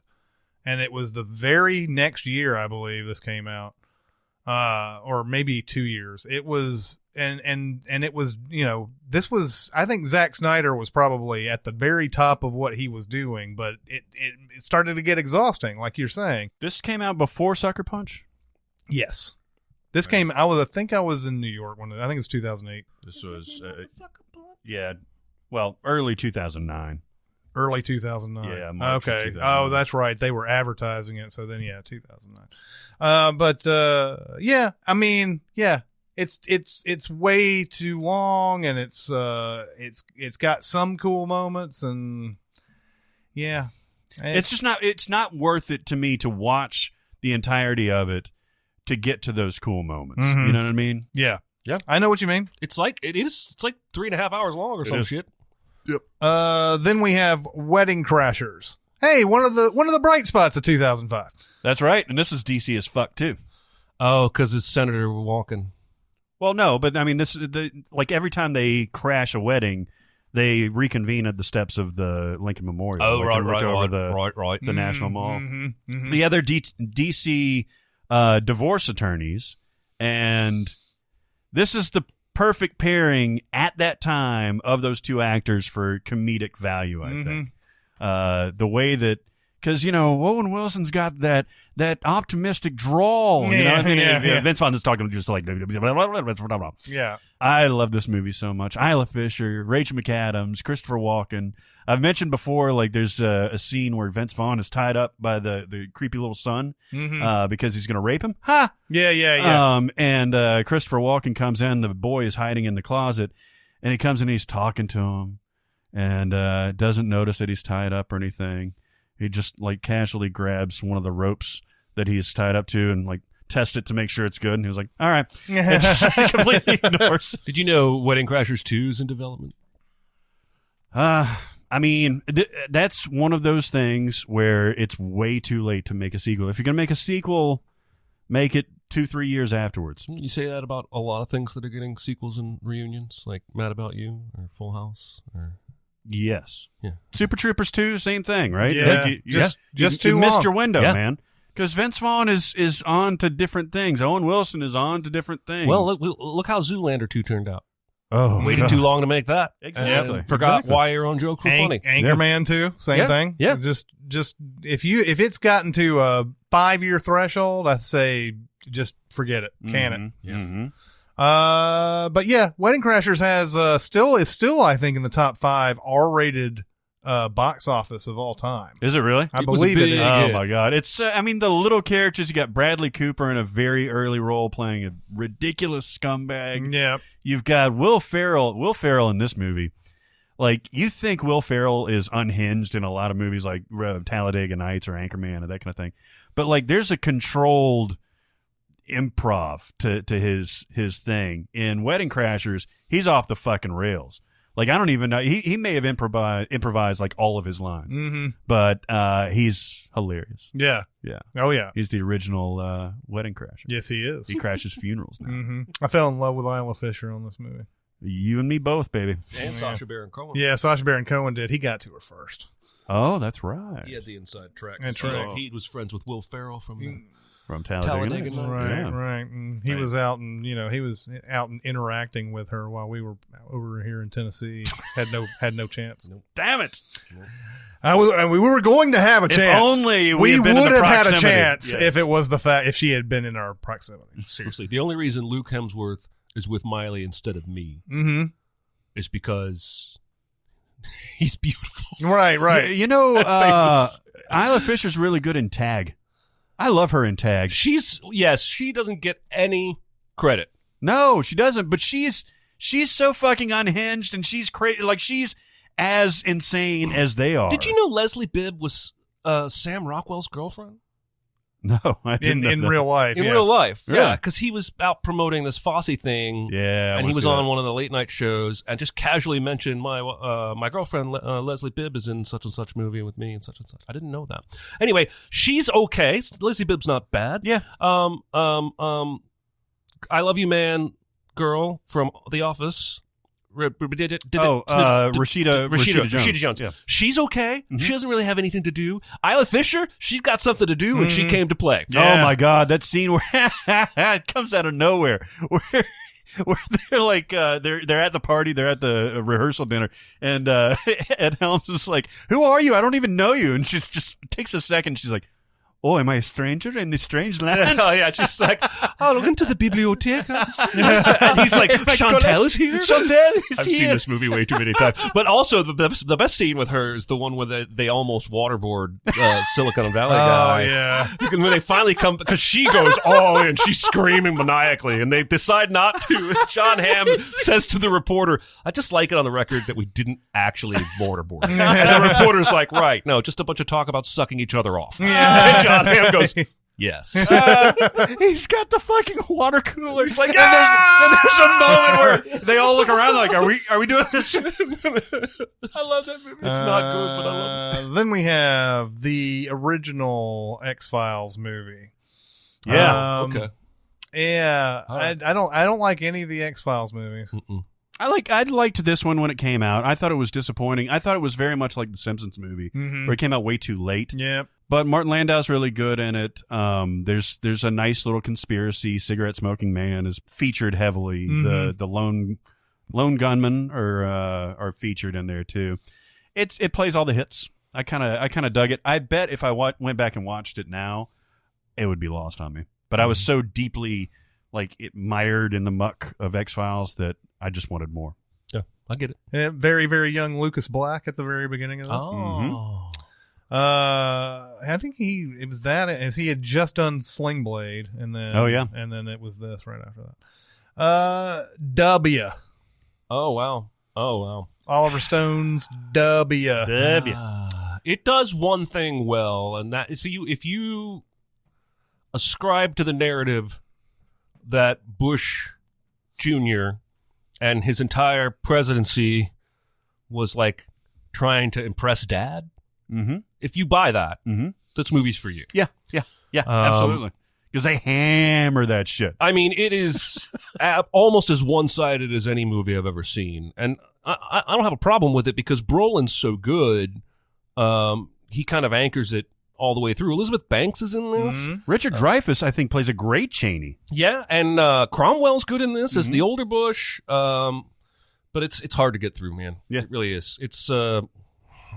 It's basically, I would rather. Did you ever see that Will Ferrell, the Thank You or You're Welcome America Broadway thing that he did? Oh no, I didn't. No, They did it. They did it on HBO. They only played it like a couple of times, but it was a one-man show essentially of him doing his W impression, and it was an absurdist take on it was right after his presidency has ended, and he was like, "Wow, look at all the shit that I accomplished because I'm too dumb to realize how shitty the economy was in the shitter at that point. The war was still going on at that point. Everything had gone wrong for this motherfucker at this point, and he's just like, hey." You want 4 more years of this, don't you? Yeah. And I would rather watch that a million times than watching W. Yeah, You're right. It's not terrible. It's not devoid of entertainment value or craft. It's a slog to get through. It's got much like Vice. Yeah. You're preaching to the choir here. Did you like W at all? I don't remember liking it. Yeah. I saw it maybe a year after it came out, and I haven't seen it since, so I don't remember liking it. X-Men Days of Future Past and X2 X-Men United both are in DC. Oh, so that X2 opening scene with Nightcrawler in the White House Yes. is still one of the best superhero movie scenes ever. Yeah. Yep. In part because, well, first of all, it looks outstanding. Even today, the effects hold up really, really well. But we had never seen a superpower like that visually demonstrated in a film. I will never forget how much that grabbed me right at the open. Oh, yeah. Because Nightcrawler was one of my favorite. X-Men was one of the few comics I did read, and Nightcrawler was one of my favorites, and he hadn't been in the first movie.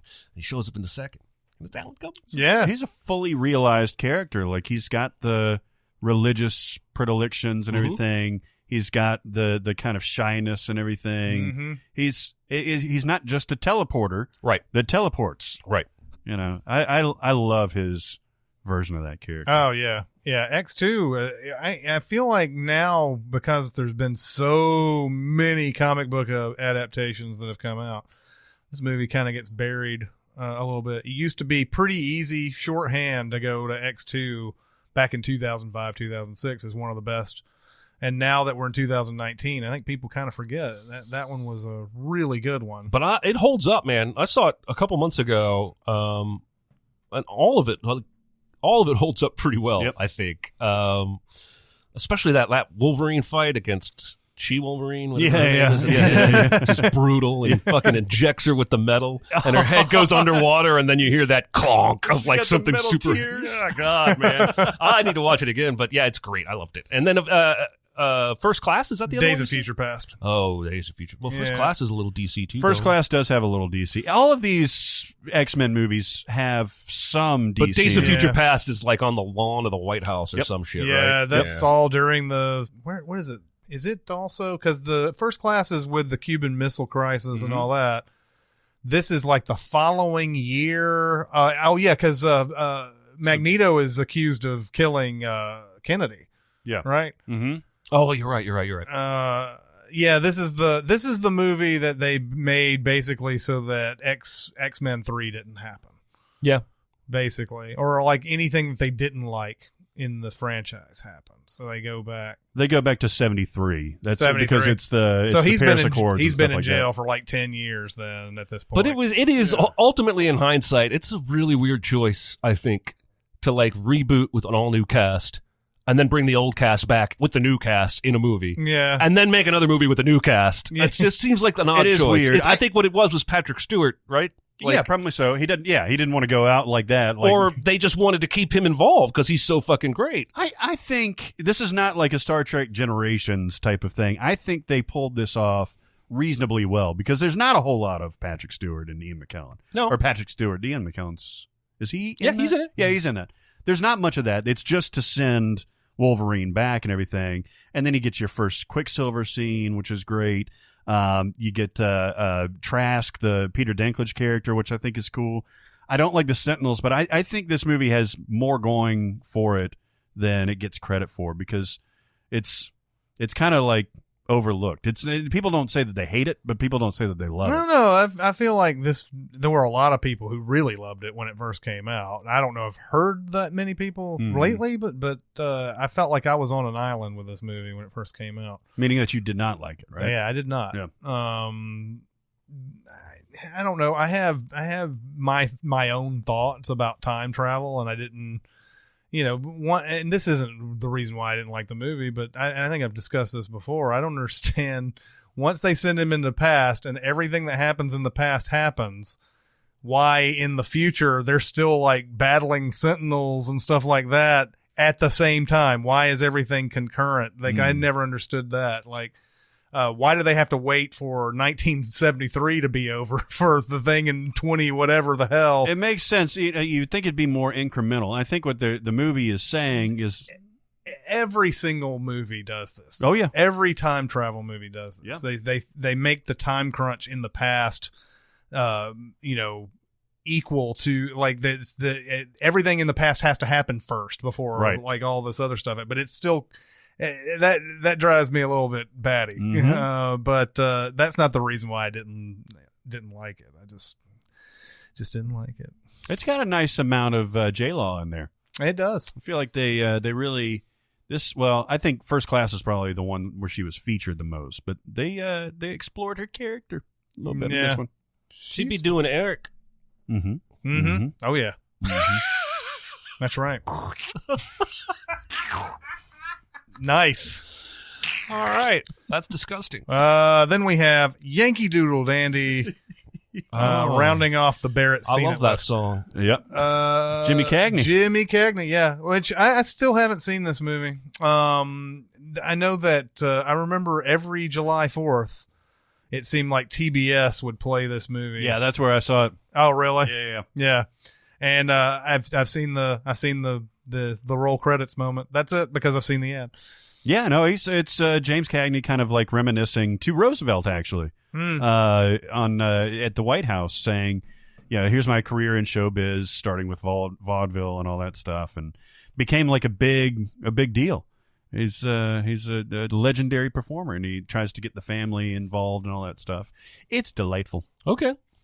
Then we go down the list. Black Dynamite. I never saw this. Michael Jai White plays Black Dynamite. 2009, an odd year to come out with a blaxploitation flick. Was this supposed to be like a comedy though? Yeah, I think it was supposed to ride the line. Anything that kind of just like Undercover Brother, yeah, and everything. Anything that comes out like in this day and age and is purporting to be blaxploitation is trying to be funny. Is a comedy, yeah, rather than the earlier ones where they were trying to make like action in your face motherfucker kind of thing. Yeah, this was supposed to have comedic elements. But Arsenio Hall's in it. Tommy Davidson's in it. You've said all I need to hear. Yeah, exactly. Just stay away. Michael Jai White wrote the screenplay. I actually kind of wanted to see this. It's got a 7.4 on IMDb. Wow. Then there is Black Sunday, 1977 explosive terrorist blimp movie. I have not seen this. Oh, this is funny. It's got Robert Shaw. It's got your Quint in there. Robert Shaw, Bruce Dern, and they're flying into like a terrorist has implanted bombs on this blimp, and it's going over a major sporting event, and they're going to blow it up. Is it the Super Bowl? I don't know if it's the Super Bowl. No, it's I just don't know why that's so funny to me. it's just over like a regular football. It feels like that's what, if you want to, Yeah, what the fuck, terrorist? There you go. You want to make the biggest, Although, I mean, explosives on a blimp overhead, Yeah. that's not very destructive. Well, yeah, right? I mean, unless you're going to I mean, drop the blimp bombs. itself you have to kind of wreck it in. Yeah. You really steer that shit in there. You know what movie could have used an explosive blimp? Final score. Actually, that sounds like Kid Spray would be perfect. Yeah. Then there is Bridge of Spies. Okay. So you have the Coen brothers writing, and you have Spielberg directing, and you would think, oh, this is going to be awesome. What it ends up being is, it's good. Yeah, it's okay. You have Mark Rylance is great in it, and I think he probably deserved the Oscar that year. But it's good. Yeah, didn't he win over Stallone? Yeah, I think so. For Creed? I think that's what it was. Because everybody was saying it's everybody gonna be thought Stallone. Stallone, but and I was saying he wasn't gonna, and Dicer was mad at me. Well, Dicer's point was not about the performance, but the fact that I hadn't seen the movie. Well, I saw Bridge of Spies leading up to the Oscars, and I was like, this feels like Rylance's award to win after I saw that, because it's just everything about it was just the right mix of everything.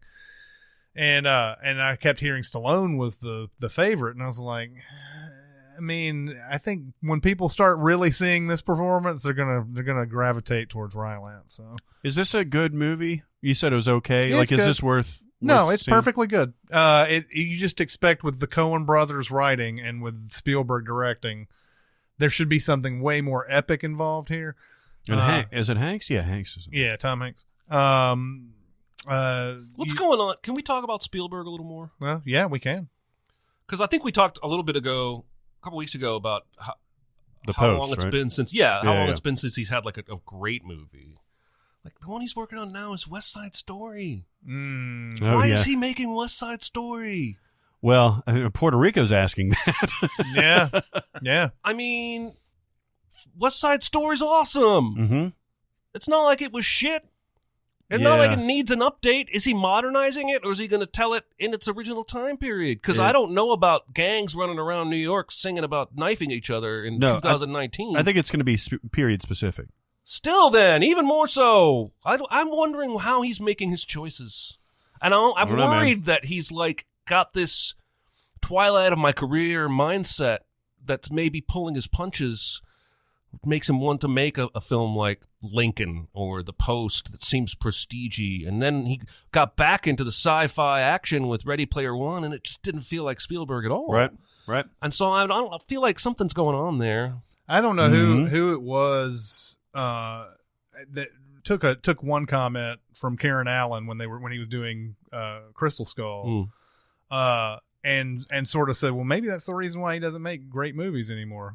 Karen Allen said, well, back when we did Raiders of the Lost Ark, Spielberg was like this kid. He's like going around. He's like really super interested in this process and everything. He's like, now he's got kids and he's a father. And like, she's saying this really excitedly and everything. But then you realize that the time that you have to devote to other things may be taking away from what you were doing back in the day. Mm-hmm. And I mean, we're not going to shame him for having kids. I'm not here to do that today. Maybe in a year. Well, and I'm not even saying he's not making good movies anymore, but it doesn't feel like he's making Spielberg great movies anymore. He's not given that. Yeah, exactly. I don't think. I think something's going on there where he's just he's just kind of. I'm busy, Ben. Yeah. I said I'm busy. Yeah. Everything that he's done, like the Lincoln and the Post and all that, it's just kind of, it's like, it's elevated more than your typical movie, but it's not quite right there. Yeah. And Bridge of Spies fits in that same category. How often have the Coen brothers written for other directors? Not often. But it has happened a few times. I remember it has. I just don't recall what they are off the top of my head. Did you see where Coppola's decided he's ready to make his masterpiece? Oh, really?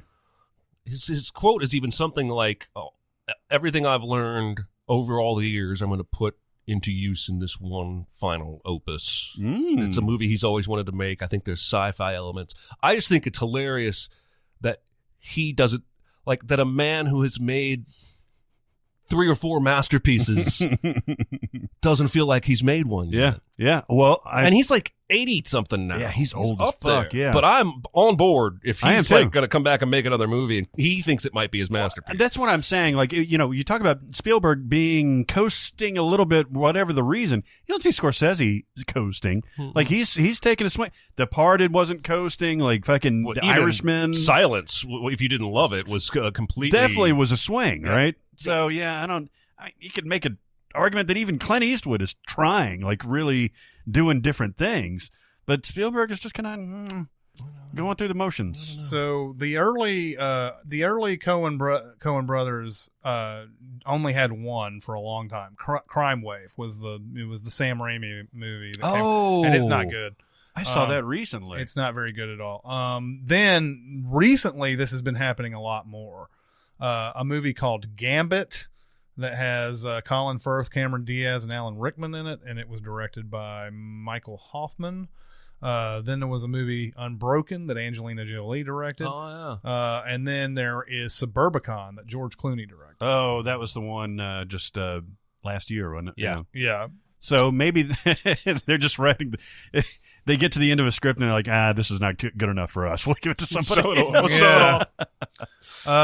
Then we have Canadian Bacon. I believe Michael Moore directed this, right? Wow. This is like his like a feature instead of a documentary for once. It was Or- definitely a feature. Yeah, Michael Moore directed it. Yeah, this is one of these. This is a movie where I think like Canada and America are about to go to war with each other or something. Yeah.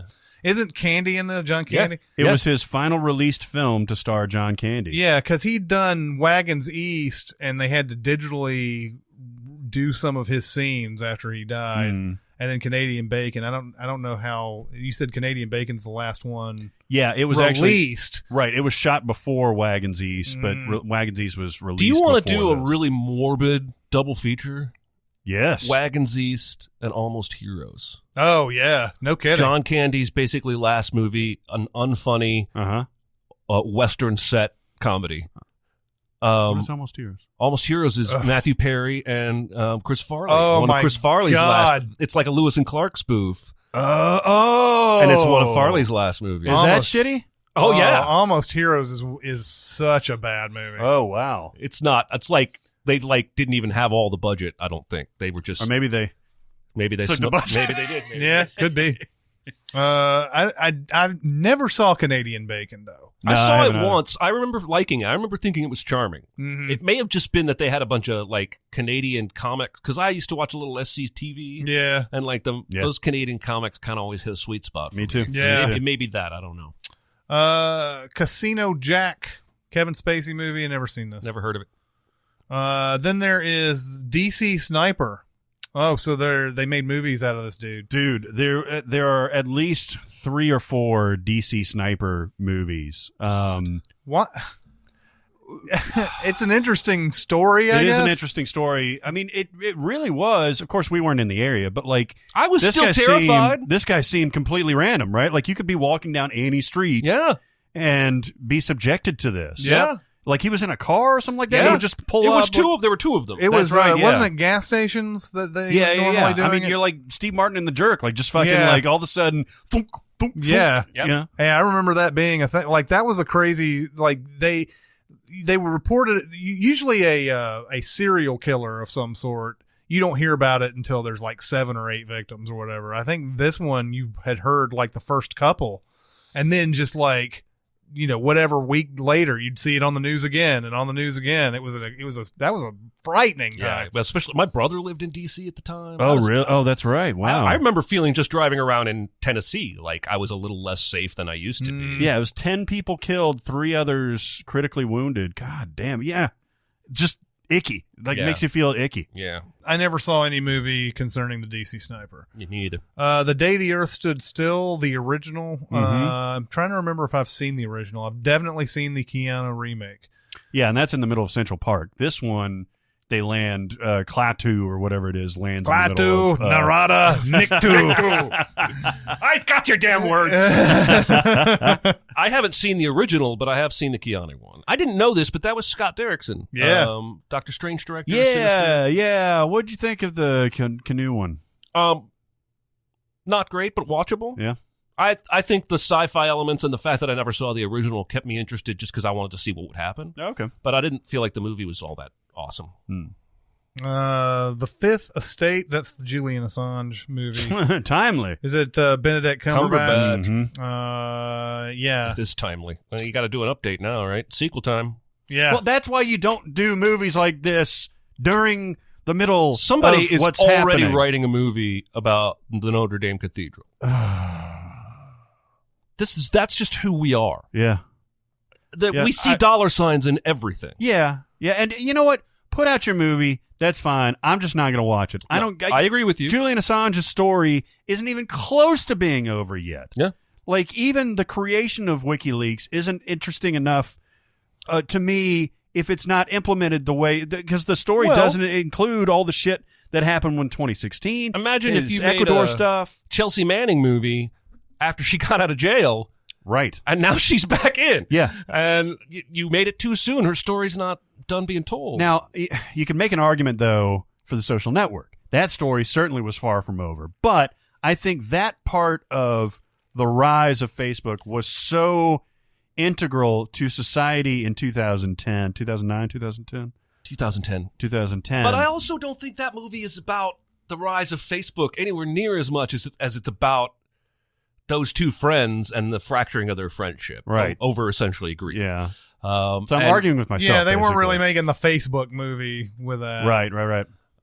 But yeah, I agree with you in general. We are making movies about public events and tragedies way too fast. We've been doing it way before even 9/11, but 9/11's a good example because Oliver Stone came out with World Trade. Yep, and then they had United 93 that came out 5 years after. Then we have The Happy Hooker Goes to Washington. I have not seen this. It came out in 1977 and it has a 2.8 on the IMDb. I mean, the title alone sounds delightful. It's about a famous madam who is called to Washington to testify before Congress. She's a whore manager. What'd you say? A whore wrangler. Yeah. It's a whore master. A master. Then we have Heartburn, Jack Nicholson, Meryl Streep. I think Mike Nichols directed this. Oh, that sounds too perfect to not be seen true. I have never seen it either. Yeah, it's Mike Nichols. This is Nora Ephron. It's based on Nora Ephron's marriage to Carl Bernstein. Oh, yeah. That was something that I found out. What was it? Was there a... Oh, it was a Nora Ephron documentary that was on really? HBO that I was watching, I and they remember brought. I was like, "Whoa! How did those two get together?" And Carl Bernstein had like two other like amazing either girlfriends or wives that you were like, "Wow, I did not know that." I just did not know that. Yeah. But no, I've never seen Heartburn. I probably should. Jeff Daniels is in this. with that Stockard kind of Channing. pedigree. Yeah. Milos Forman is acting in this, actually. Nice. Yeah. How do you know? Oh, is this that Reese Witherspoon bullshit? No, this is, isn't this James L. Brooks? It is James Earl Brooks, and I may have seen this. This is one of those Valentine's Day, he's not that into you type of movies that has every. Jack Oh, it Nicholson's is in Reese it? Witherspoon. Yeah, Reese Witherspoon, Thank Paul you. Rudd, Owen Wilson, Jack Nicholson, Katherine Hahn. Oh, she's dating Paul Rudd. Okay, I just actually saw 20 minutes of this literally a couple days ago, and it was boring. Owen Wilson is some kind of ball player, Yep. and she's dating him, but he's terrible. And Paul Rudd is about to be indicted on securities fraud, and Jack Nicholson is his dad, who can't lend him the money because he's also on the board of the company. It's boring. It was boring. She's like kind of going, it's like a meet cute with Paul Rudd, and she just broke up with Owen Wilson, so she's not sure she's ready for another thing, and I turned away after like 20 minutes. It's so weird. James L. Brooks, this I guy know. doesn't make bad shit generally. Not generally. Yeah, but he's one of those guys who made all of his good, like Rob Reiner, made a lot of his stuff early, and then ever since the 90s hit, I mean, Reiner got a couple of hits there in the 90s, but James L. Brooks sort of his last big one was As Good as It Gets, and that came out in the 90s. So like everything else that he's done from broadcast news in between that and As Good as It Gets, and then after As Good as It Gets. Well, and I went through a phase after I As Good as It Gets came out. I discovered broadcast news because of As Good as It Gets. And then I went on a James L. Brooks kick, but it's like I love Trouble. And all his movies are okay or charming. It's just like the great ones seem to be further back in the past, and the newer stuff not so much. Yeah, let's see. He doesn't have very many. One with Nick Nolte, is that the I Love Trouble? Yeah, that's I'll Do Anything. They both came out the same year, by the way. I have the same problem. I think I'll Do Anything is the one that was supposed to be the musical. Oh yeah. And then they cut it all out. But yeah, he's only got 6 movies he's directed. And How Do You Know? Spanglish was the other one. Oh wow! And so, you didn't like Spanglish? No, I was okay with Spanglish. So he had done Terms of Endearment, broadcast news. Then it was I'll Do Anything. Then it was As Good as It Gets. Spanglish. How Do You Know? And his writing, he's got 40 credits as a writer. Of course, The Simpsons is in there too. But Taxi, Tracy Ullman Show, all that. But I don't think there's any movies he's done that were directed by other people. Then we have Justice League Dark. I never saw this. I know we send it. Oh, you didn't see it? I hadn't seen it either. Did you watch it? Maybe. I feel like if neither of you did, then I must have. But this could have been one where we had Aaron and Jonathan on it, and usually one of us back that far, one of us would have been on there with them. Yeah. But I don't remember seeing it at all. I don't know. I can't recall. Well, all of those things, I mean, I guess like Killing Joke stands out, but like Justice League Dark and Flashpoint Paradox and all that stuff. Flashpoint, I know I wrote for that. So I don't know. I don't remember watching. We both were Justice on that League one. Dark. We were both on Flashpoint. Yeah. All right. So then there's Live Wire. Pierce Brosnan. I've never seen this. Logan's Run, 1970s movie with Michael. What's his name? Okay, I have a theory about this. Michael movie. York. I think it's impossible to get into Logan's Run if you did not watch it back during the era when cardboard was an acceptable special effect. Oh yeah, yeah. Because this came on a couple weeks ago. I'd never seen it, and I watched it. I was pretty mesmerized, but I was giggling in every scene. Yeah. At the set and the costumes. The sci-fi is still from the 60s almost, even though this came out in 1970s. Yeah.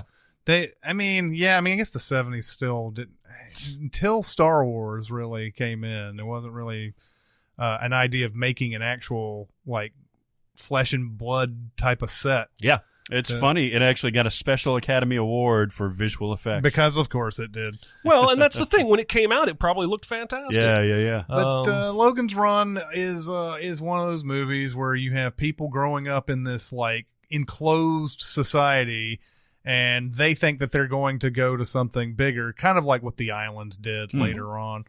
It's like The Island meets not the Maze Runner, but the one with Triss.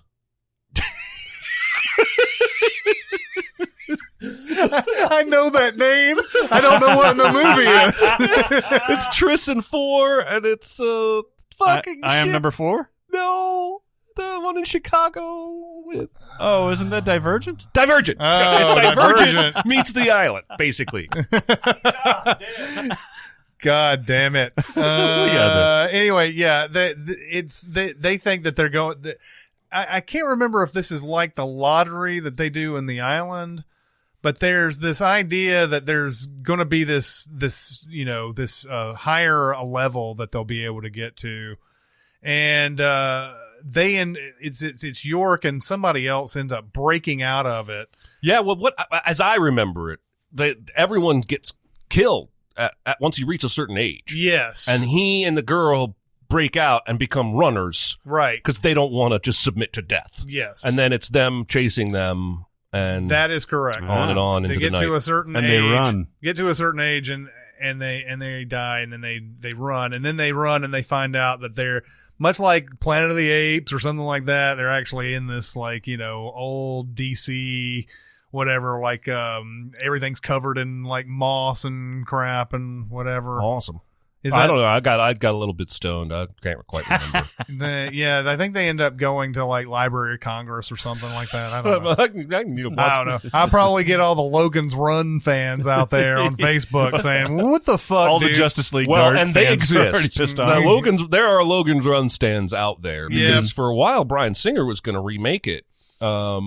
Probably not happening anymore. But when that was announced, a lot of people were super excited to see that story get a modern like effects. It sounds like it's right up my alley. I may have to check that out. You might enjoy it. I've got it if you want to borrow it. We can also talk about James Earl Jones's The Man. Yeah. So this is I haven't seen this before, but reading about it is really interesting. James Earl Jones becomes the president of the United States, first African American president. This is like 1972. First African American president, and first president to be unelected, to assume the presidency without being elected. For like somebody died ahead of him? A bunch of things happened ahead of him. Like Kiefer Sutherland. Yes. And Designated Survivor. That's right. Which is also a ripoff of that Clancy book. Jack Ryan became the president because he was a designated survivor. Yeah, he goes over to the non-Capitol building, and then the Japanese people in the book flew a plane into the Capitol building, killed all the senators and Congress people. Only guy left alive in the line of succession, Jack Ryan. Was he CIA director? Yeah, he was like an NSA advisor or whatever to the president. How dare you, sir? How dare you, sir? In Logan's Run, they end up in the Senate building, not the Congress. Cool. Wow. Not the Congress, Library of Congress. No Way Out, a movie I probably should have seen. I haven't. Oh, the Costner one? Yep. It's right up your alley, buddy. Yeah? You dig it the most. Yeah? Military, murder, intrigue. Sean Young. Sean Young, but not to be overlooked. Sean Young. I think it's good, man. I think you dig it. It's early Costner, but it's like he stumbled into really good shit early, like because he's in Silverado and he's in this. Like, shit, Gene Hackman's in it too. Yeah, baby. And Will Patton, Roger Donaldson of Species and Cocktail fame directed it. Fred Thompson's in this too. Yeah, it's a movie that it's one of those. Walked by it in Blockbuster type movies that I wasn't old enough to see and then totally forgot about by the time I was old enough. But it's something that still does come up every once in a while, and I guess I'll watch it now. Pixels. This is a terrible movie. Yeah, fucking stay away. Yeah, very, very bad. You have these video game alien characters come down. Kevin James is the president. Yeah. He has a friend, Adam Sandler, who was once good at video games back in the day. Like 35 years ago. Yeah. And they need him to battle the video game aliens. Peter Dinklage is also in it. Yeah. He basically plays dude from King of Kong. Nice. In this. Oh, Billy Mitchell. Yeah. Basically plays Billy Mitchell. Now there was a short like on YouTube that somebody made, and this is basically a full length adaptation of that. They just took this. There's a beautiful little animated short about pixelated video game characters attacking Earth. And like those Geico cavemen, somebody was like, we need to make that into a whole movie. Who's the best Sandler. Yeah. Sandler and crew. Perfect. We want this to be the laziest movie ever. I hated this movie. I had to send this movie. I hated the movie. I think I sent it. And it was with we had a couple other writers at the time. Oh, I didn't send it. I don't think so.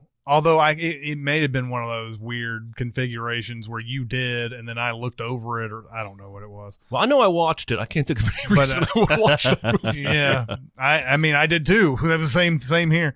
Then we have Philomena, which is Judi Dench, Steve Coogan movie. I never saw this. I hear good things. It's I guess Coogan is a journalist who picks up a story about a woman looking for her son.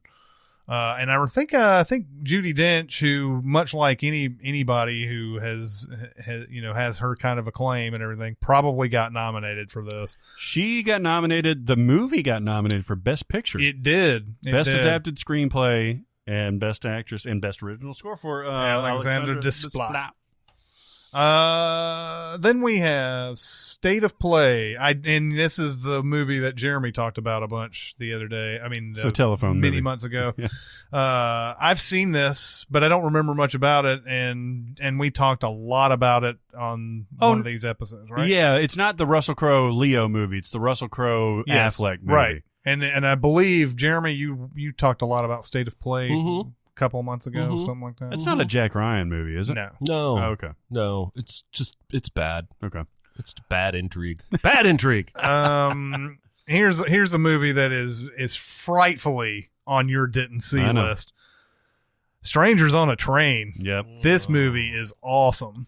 This is a Hitchcock. This is a top 5 level Hitchcock movie. Yep. If you've seen Throw Mama from the Train, Mm-hmm. it's taking Throw Mama from the Train is a takeoff of that. I have seen Throw Mama from a Train. I haven't seen this classic, but I've seen that awful Billy Crystal. I mean, it's two guys that meet on a train and decide to help each other kill somebody else, right? Yeah, and one of them, one of them thinks it's just kind of a joke, and the other one really does want to do this, and so he actually goes through with it. Like, you know, in Throw Mama from the Train, Danny DeVito thinks he did it, but he didn't. And in this one, the guy actually does. And there's that. Anytime you see a clip of Strangers on a Train, you see the scene of them being at the U.S. Open. Back then, it played in a different place, but the main bad guy is watching. There's a tennis match going on, and he's just watching the other guy. Oh, and yeah. everybody else's heads are moving back and forth. Fucking classic. Yeah. I got to actually show this movie when I was in New York. There was some special showing of it where they actually did a reel-to-reel presentation of it and everything. So I got to run that. Did you see the Malton Fest, Leonard and Jesse Malton's film festival in May? Is going to close out with Bela Lugosi's own personal print of Bela Lugosi meets a Manhattan, Brooklyn Godzilla, Brooklyn monster alien something. But it's literally the print that Bela Lugosi himself owned. Really? And they're going to roll it up reel to reel and show that bitch at the end of the Malton Fest. Like, how awesome is that? That's it's cool when they do these type of things, and I'm assuming that print will probably be in pretty good condition. Yeah, I would guess. The Strangers on the Train thing, like they gave this whole, I can't remember who the studio was, but they had this whole thing like, well, you can't platter mount it because we don't want it to get scratched. Okay, that's understandable. But then you go into the reels and you've seen that everybody who has had it has cut off that reference frame. Yeah. And they keep cutting new reference frames each time. Yeah. And I'm like, if you're going to give an edict about platters, why don't you give an edict about not cutting so many goddamn reference frames off? Because when the reel's ending, it's like a whole second is gone, you know? Wow. It's Bela Lugosi meets a Brooklyn gorilla. Excellent. Yes. That Excellent. sounds enticing. Yes, it does. Then we have Talk to Me, the Don Cheadle movie. This is right after Martin Luther King gets shot, or Malcolm X. I can't remember which one it is. Oh, the radio one. It's the radio one. I liked this. Yeah, I don't think I've saw it though. I just remember Don Cheadle doing radio stuff and getting in trouble for it. Yeah. Yeah, it's over a span of time, like the 60s to the 80s. It Oh. probably does feature. Okay, because because in the trailer, that's the main thing they feature is he's kind of like this. I guess he's an outrageous kind of DJ, but then something like that happens, and then he becomes the voice of what everybody's thinking at the time and everything. I started this movie and really, really, really wanted to watch it because I heard it got good reviews and I heard good things. But you like it? Yeah, I liked it a lot. 3 Days of the Condor. It's another one I can't believe I haven't seen. I haven't seen it either. God damn it. Yeah, I have. Sneakers kind of. Well, I don't know if Sneakers takes off on this. It may be slight homage. You know, in Sneakers, the eventual Robert Redford character goes out for pizza, and the Ben Kingsley character gets caught while he's gone. In 3 Days of the Condor, Robert Redford is playing this, like they're playing. He's playing in this sort of government agency that they're not really doing anything that they think is all that important. And he goes out to get everybody lunch. In the meantime that he goes out to get everybody lunch, somebody comes in and just kills everybody in his building. And then so he comes back and he's like, what the fuck? And then somebody, takes him away and tells him this is what's going on. This is why this is happening. Faye Dunaway, I believe. Well, maybe, I don't know if it's Faye Dunaway. But so it's Sidney Pollack directed. Yeah. This is a really good movie. I haven't seen it in forever, so I can't remember what exactly there was something that they were researching that was about to get out, and they didn't think much. They weren't like on this, like, this is the super amazing case or anything. They're just like everyday work thing. Can you imagine that? Like you're doing something that's like, you don't even think there's anything big about it. And then everybody in your building gets shot over it. Yeah. Yeah. This is right up my alley. Sidney Pollack, Robert Redford, like political thriller, like everything about this I should have watched. I want to watch it. Yeah. This is really, really good. I would highly recommend 3 Are Days there of any the Con. condors in it? There are no condors that I remember. Condors are the largest flying bird, I believe. Yeah. And my parents went to the Grand Canyon and saw some. Yeah. Condors. Condors. If I were to recreate condors, you would have nothing to say. Oh, Robert Redford's code name is Condor. Oh, I figured it was a code. Oh, yeah. Then there is, I never saw this. Tora Tora Tora is a 1941. Oh, this is a Pearl Harbor movie. Mm-hmm. Okay. I've never seen it. It's got Martin Balsam, Jason Robards, Joseph Cotton. Yeah, it's one of those like iconic war movies that I just haven't gone. Well, back the title to. screams war movie, doesn't it? It does. I thought it was a bullfighting movie. I'm not going to lie. It does. It does feel that way. It does feel that way. I'm dead serious, especially when you said 1941. That's Toro. Yeah. I don't know. It's Spanish. It's the feminine version. I speak English, damn it. But no, never seen Tora Tora Tora. So anyway, I'm sure it's good. I love that song, though. Never mind. I was going to make a Tony joke, but it's probably not worth it. There is Tura Lura, right? Well, there was that song where they said, Tony has done it. Yeah, feels good. Yeah, I was going to do Tor. And that's going to do it for this week. Keep going to SinCast presented by CinemaSins on Facebook, CinemaSins Twitter, Discord. We have a Discord. Lately, I haven't been seeing much on Discord. Yeah, come on and party with Chris. We'll try to I'm log not on certain too. about that. Maybe it's because we don't like just super interact. I go there to. Only thing that I will gravitate towards is if you have my name tagged in there, then I can sort of respond if you want me to respond. Oh, okay. And it's best that you just go ahead and do that, because a lot of times I'll be like going through this and you guys are like talking about some things that I really don't want to or have anything to contribute to. So I would like to see some more Discord if you guys are out there. Bring it. There's a million ways to come and talk to us about this very episode, and we will get to Washington State next time. Woohoo! Before we say that, we can adjudicate this here. Do you want to do a summer movie preview on the next one? Yeah, we should. Because otherwise, since Avengers is next week. Yeah, we should do that. But yeah, we'll get to on the next stop on the road trip. Yeah, so we'll be doing a summer preview on the next episode. Yeah. So we'll be talking about all that stuff. Everybody's going to know about Avengers Endgame. Everybody will have seen it by the time we do that. But what will be this summer's stealth? Yeah. The $130 million flop. Oh, there will be many, I'm sure. But that'll do it for this week. It's Chris Atkins and Jeremy Scott and Barrett Sher. We'll see you next time. Thanks for listening.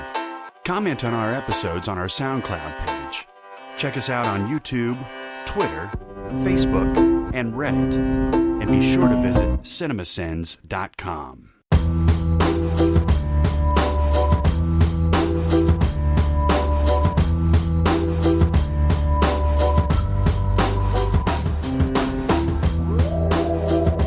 I do think it's funny, though, when we look at some singular moment in history and say that's where it all began and everything, because I don't know if I totally believe that yet, but it is kind of weird. They haven't been back since, and they've had somewhat the same team Oh, totally. Yeah. I mean, they still had Quenneville for up until last year's when he got fired, right? But yeah, Quenneville got fired this year, I think. Oh, it was this year. Yeah, Yeah. this season. Yeah. Yeah, He's been hired again. he hired by Florida. Oh, that's right. Yeah, it's like how everybody says Nirvana's Nevermind killed hair metal. Like, you can make an argument. You can make a strong argument for that. Yeah. I just feel it like had there's to have been more than that. Yeah, but that, I feel like there's got to be other elements that we're not considering in a lot of this. I mean, they do that with players too. Baseball, like a relief pitcher gives us a big home run in the playoffs, and then he's never the same again. And it's like, well, that was the reason right there. He gave up that homer. Broke his spirit. Well, it's the natural or fucking major league or that kind of thing. I blazed through School of Rock yesterday, and you blazed. Yeah. I wish I should have blazed through it. Actually, it's a delightful movie, but there's some weird shit. Like at the beginning of that movie, like Dewey's good. Like he's a really good guitar player. Like he's soloing and he's doing like a badass job. But the band like objectively sucks, not just because of his antics and all that stuff. Everybody says this band sucks, right? Mm-hmm. So then they get Spider, the model dude with the weird cut off sleeves, the shirt thing that he wears. They get him in there. He's a fucking guitarist. And then they come back like 3 weeks later and win the fucking Battle of the Bands easily. Yeah. Is Spider made this whole band legitimate? Yeah, it's your Bad News Bears moment. It's totally, man. Like all we have to do is get that one pitcher. They're the same fucking band. They just have like a dude strumming. It's not like he's even soloing. He's just strumming in the background. That's you awesome. said The Natural and what else? What was it? Major League. Yeah, Major League. The they get Major fucking League. Charlie Sheen. Major League. Charlie Sheen. As long as we get this one guy who pitches one inning, we're good. Hey, you want to know what I'm upset about while you pull up the shit? Mm-hmm. So Coke has this orange vanilla Coke flavor now. What? I've never heard of this. This is part of my frustration. This is the first new major Coke flavor in like 20 years, 30 years that I've read. Is it really? And I cannot buy a single can or bottle in the grocery store. This shit has been out for a month and a half now, and they are only now I haven't been inside a gas station in years, so they may have them individually in there. But like, you can go to Kroger and buy an individual 20-ounce Coke in a cooler. They got hundreds of them, dozens of them. But orange vanilla Coke, I can only buy in 12-pack of cans or a 6-pack of bottles. I don't want to commit that hard. So you haven't had one? No, because I want to know it's good before I buy 12 Why don't of them. they have a like single individual one? Because they want you to buy 12, and by the time you've drank all 12, which you will do because you spent the money on it, you'll be used to it enough to think you like it. That's fucked up, and I'll tell you why. Because we had that conversation about Diet Coke flavors, the new Diet Coke flavors that came out. So I'm looking at it, and I don't see anything that really like piques my interest except for the spicy black cherry. I'm like, I like spicy shit. I like black cherry. That I like sounds Diet Coke. delicious. Right? Get it home, pop that thing up, and it's in the tall cans and everything, so I feel like fancy. Yeah. And that is the worst fucking thing I've ever put in my mouth. Really? And I've put some awful shit in my mouth. Yeah, exactly. I bought it like a year and a half ago when we had this conversation before Derby of last year. And it's still sitting up on the refrigerator. No. There's only one missing. See, I feel like if they were confident that this flavor was going to be popular, they would put it out in singles first. Here, it's awesome. You're going to try one, you'll come back. But I don't think they're confident. I think they're pretty confident. I've heard good things. Have you heard good things? I haven't heard anything about it. I've heard good things. I had an other than orange the ads. I had an orange tinged Pepsi. Pepsi used to make these like throwback cans. This was like 2 years ago. Of like Pepsi 1909 or whatever. Yeah, one was like ginger cola and one was orange cola. The orange cola one was badass. It was awesome. They stopped making it. Was it just orange cola with like a tiny bit of Pepsi flavor, or was it like Pepsi flavor It was like with Pepsi a little bit of with orange? a little bit of orange.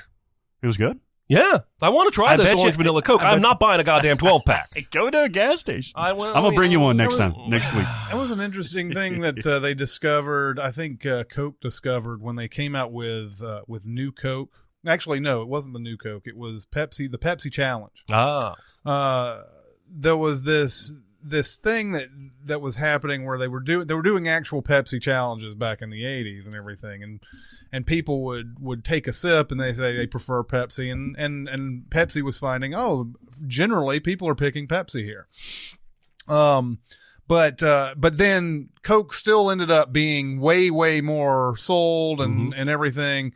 And they were wondering why that was. If we're better, then why is that the case? And the idea is that people don't take a sip of something and say, I'm with that for life. They buy something at the store and have it in their house, and they get to try it over a week, and that's how they decide whether or not they like it. And obviously Pepsi was getting bought, and then people would be like, I still like Coke better. Yeah. You know, even after the Pepsi challenge told them that they liked Pepsi better. I'll take the fucking Pepsi challenge with that Amsterdam bullshit. yeah. That shit was everywhere. Like, I don't think people realize the Pepsi challenge commercials. Like, I got nervous going to the grocery store because I was afraid Pepsi was going to be there and I was going to be on camera taking the Pepsi challenge for one of these. Those commercials were fucking everywhere. They're hiding in street corners and ready to jump out. I mean, it seemed like they were in every I was, 9? I don't know how old I was, but I was young enough to think maybe they're in every single grocery. I don't want to be on TV. That reminds me of that John Mulaney joke where he's talking about how he's like, I grew up thinking that the biggest danger in the world was quicksand. Yeah, because that was in every cartoon. Well, and even Princess Bride, and even a lot of like TV shows. Like, there's a lot of quicksand. I'm pretty out sure there. MacGyver was in quicksand at least once. Did you ever watch Alan Quartermain and the Lost City of Gold? No. Do you remember this? Richard. Is it Richard Harris? Richard Harris. I think it is Richard Harris, but I remember the name of it. I don't know if I ever saw it. It was a discount Indiana Jones. Yeah, but it didn't have like the allusions to sex and allusions to violence and stuff like that. It was super like sanitary, G-rated. So of course I could watch it, like you guys. And there was a lot of quicksand in that movie too, and I was like, God damn it. Alan Quartermain and wait, Alan Quartermain, isn't Sharon Stone in that? I believe so. Richard Chamberlain. Ah. James Earl Jones. This was 1986. Sharon Stone, Henry Silva, and that's about it. Ooh. But yeah. Sharon Stone must have been like 26, 27. Yeah, young as hell. Yeah, 1986. But yeah, it was a fun... I'd be interested in watch it now. It's got a 4.4 on IMDb. Oh, damn. That's not good. So the other Catherine Breillat movie was called Anatomy of Hell. Mm-hmm. And it's a porno. It's basically porn. Oh. Rocco Siffredi. Oh, yeah. Who is like an Italian porn magnet. He plays like a dramatic role in this. Mm-hmm. But all the sex is unsimulated, and it's not a gimmick because it's told from a very feminist perspective. Like she makes so it's him from their perspective? Yeah, it's from the female protagonist. He's a gigolo. She rents him for 3 nights, and she's like, you're going to do whatever I want you to do. You are going to live the female experience, essentially. And it's not like stupid cross-dressing or anything like that. Like, it's through sexuality. And it's fucked up. Yeah, I imagine it's good in that it forces a perspective on you, especially a feminist perspective, but it's wild. Mm-hmm. It's wild. Can I jerk off to it? I wouldn't. You could. I asked if I could, not if you would. You could, but I wouldn't recommend it. I'm always fascinated by those type of movies, just because the actors involved are really taking a huge risk when they do that. I should say that he is unsimulated. The Breillat actually puts a title card at the beginning saying that the super intimate scenes were using a body double for the woman. Oh, okay. So it's kind of like Nymphomaniac a little bit, because which I still don't know how they did. I don't either. I think in Nymphomaniac he's basically using 2 different actors in all of those scenes, but like he cuts it in such a way that it makes it look like it's them. Yeah. Oh yeah. And it might be just digital imposition over the, their faces or whatever. I don't know. It's seamless, and God bless. You can have the best of both worlds. The best of both worlds. Yeah. If you do want to do like a nude scene or like a sex scene or something like that, you can get that impact, because I think that is kind of impactful if it's used correctly. Mm-hmm. But then you don't have to, as an actor or an actress, you don't have to actually participate in that. Yeah. Did you know in the Passion of the Christ that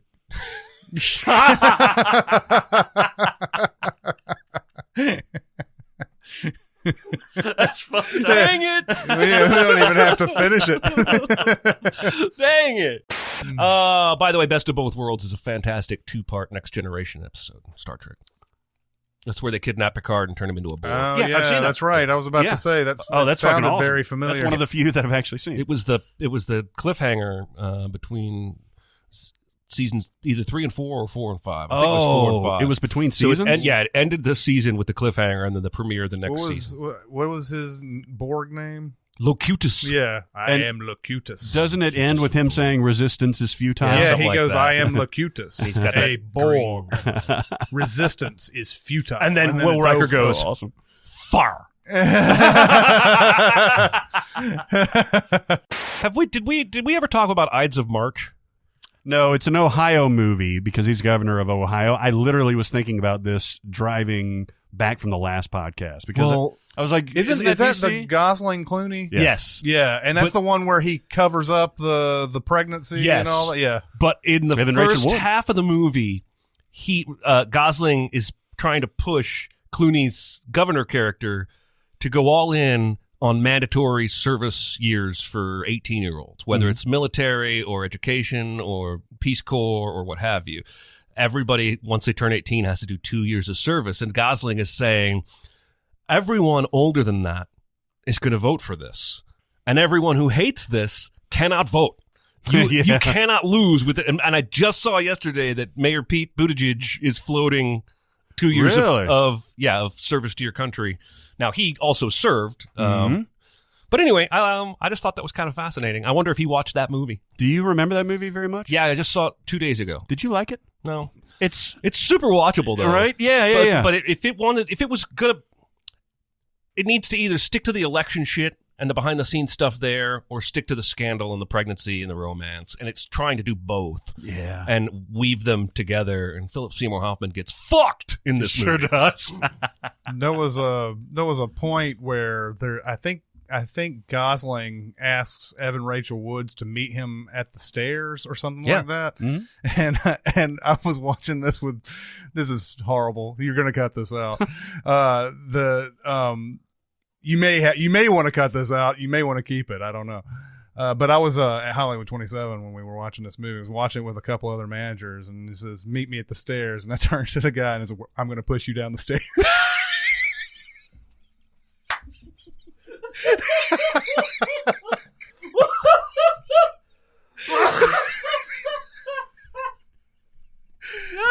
Yes, keep it. That's I great. will keep it. Oh, shit.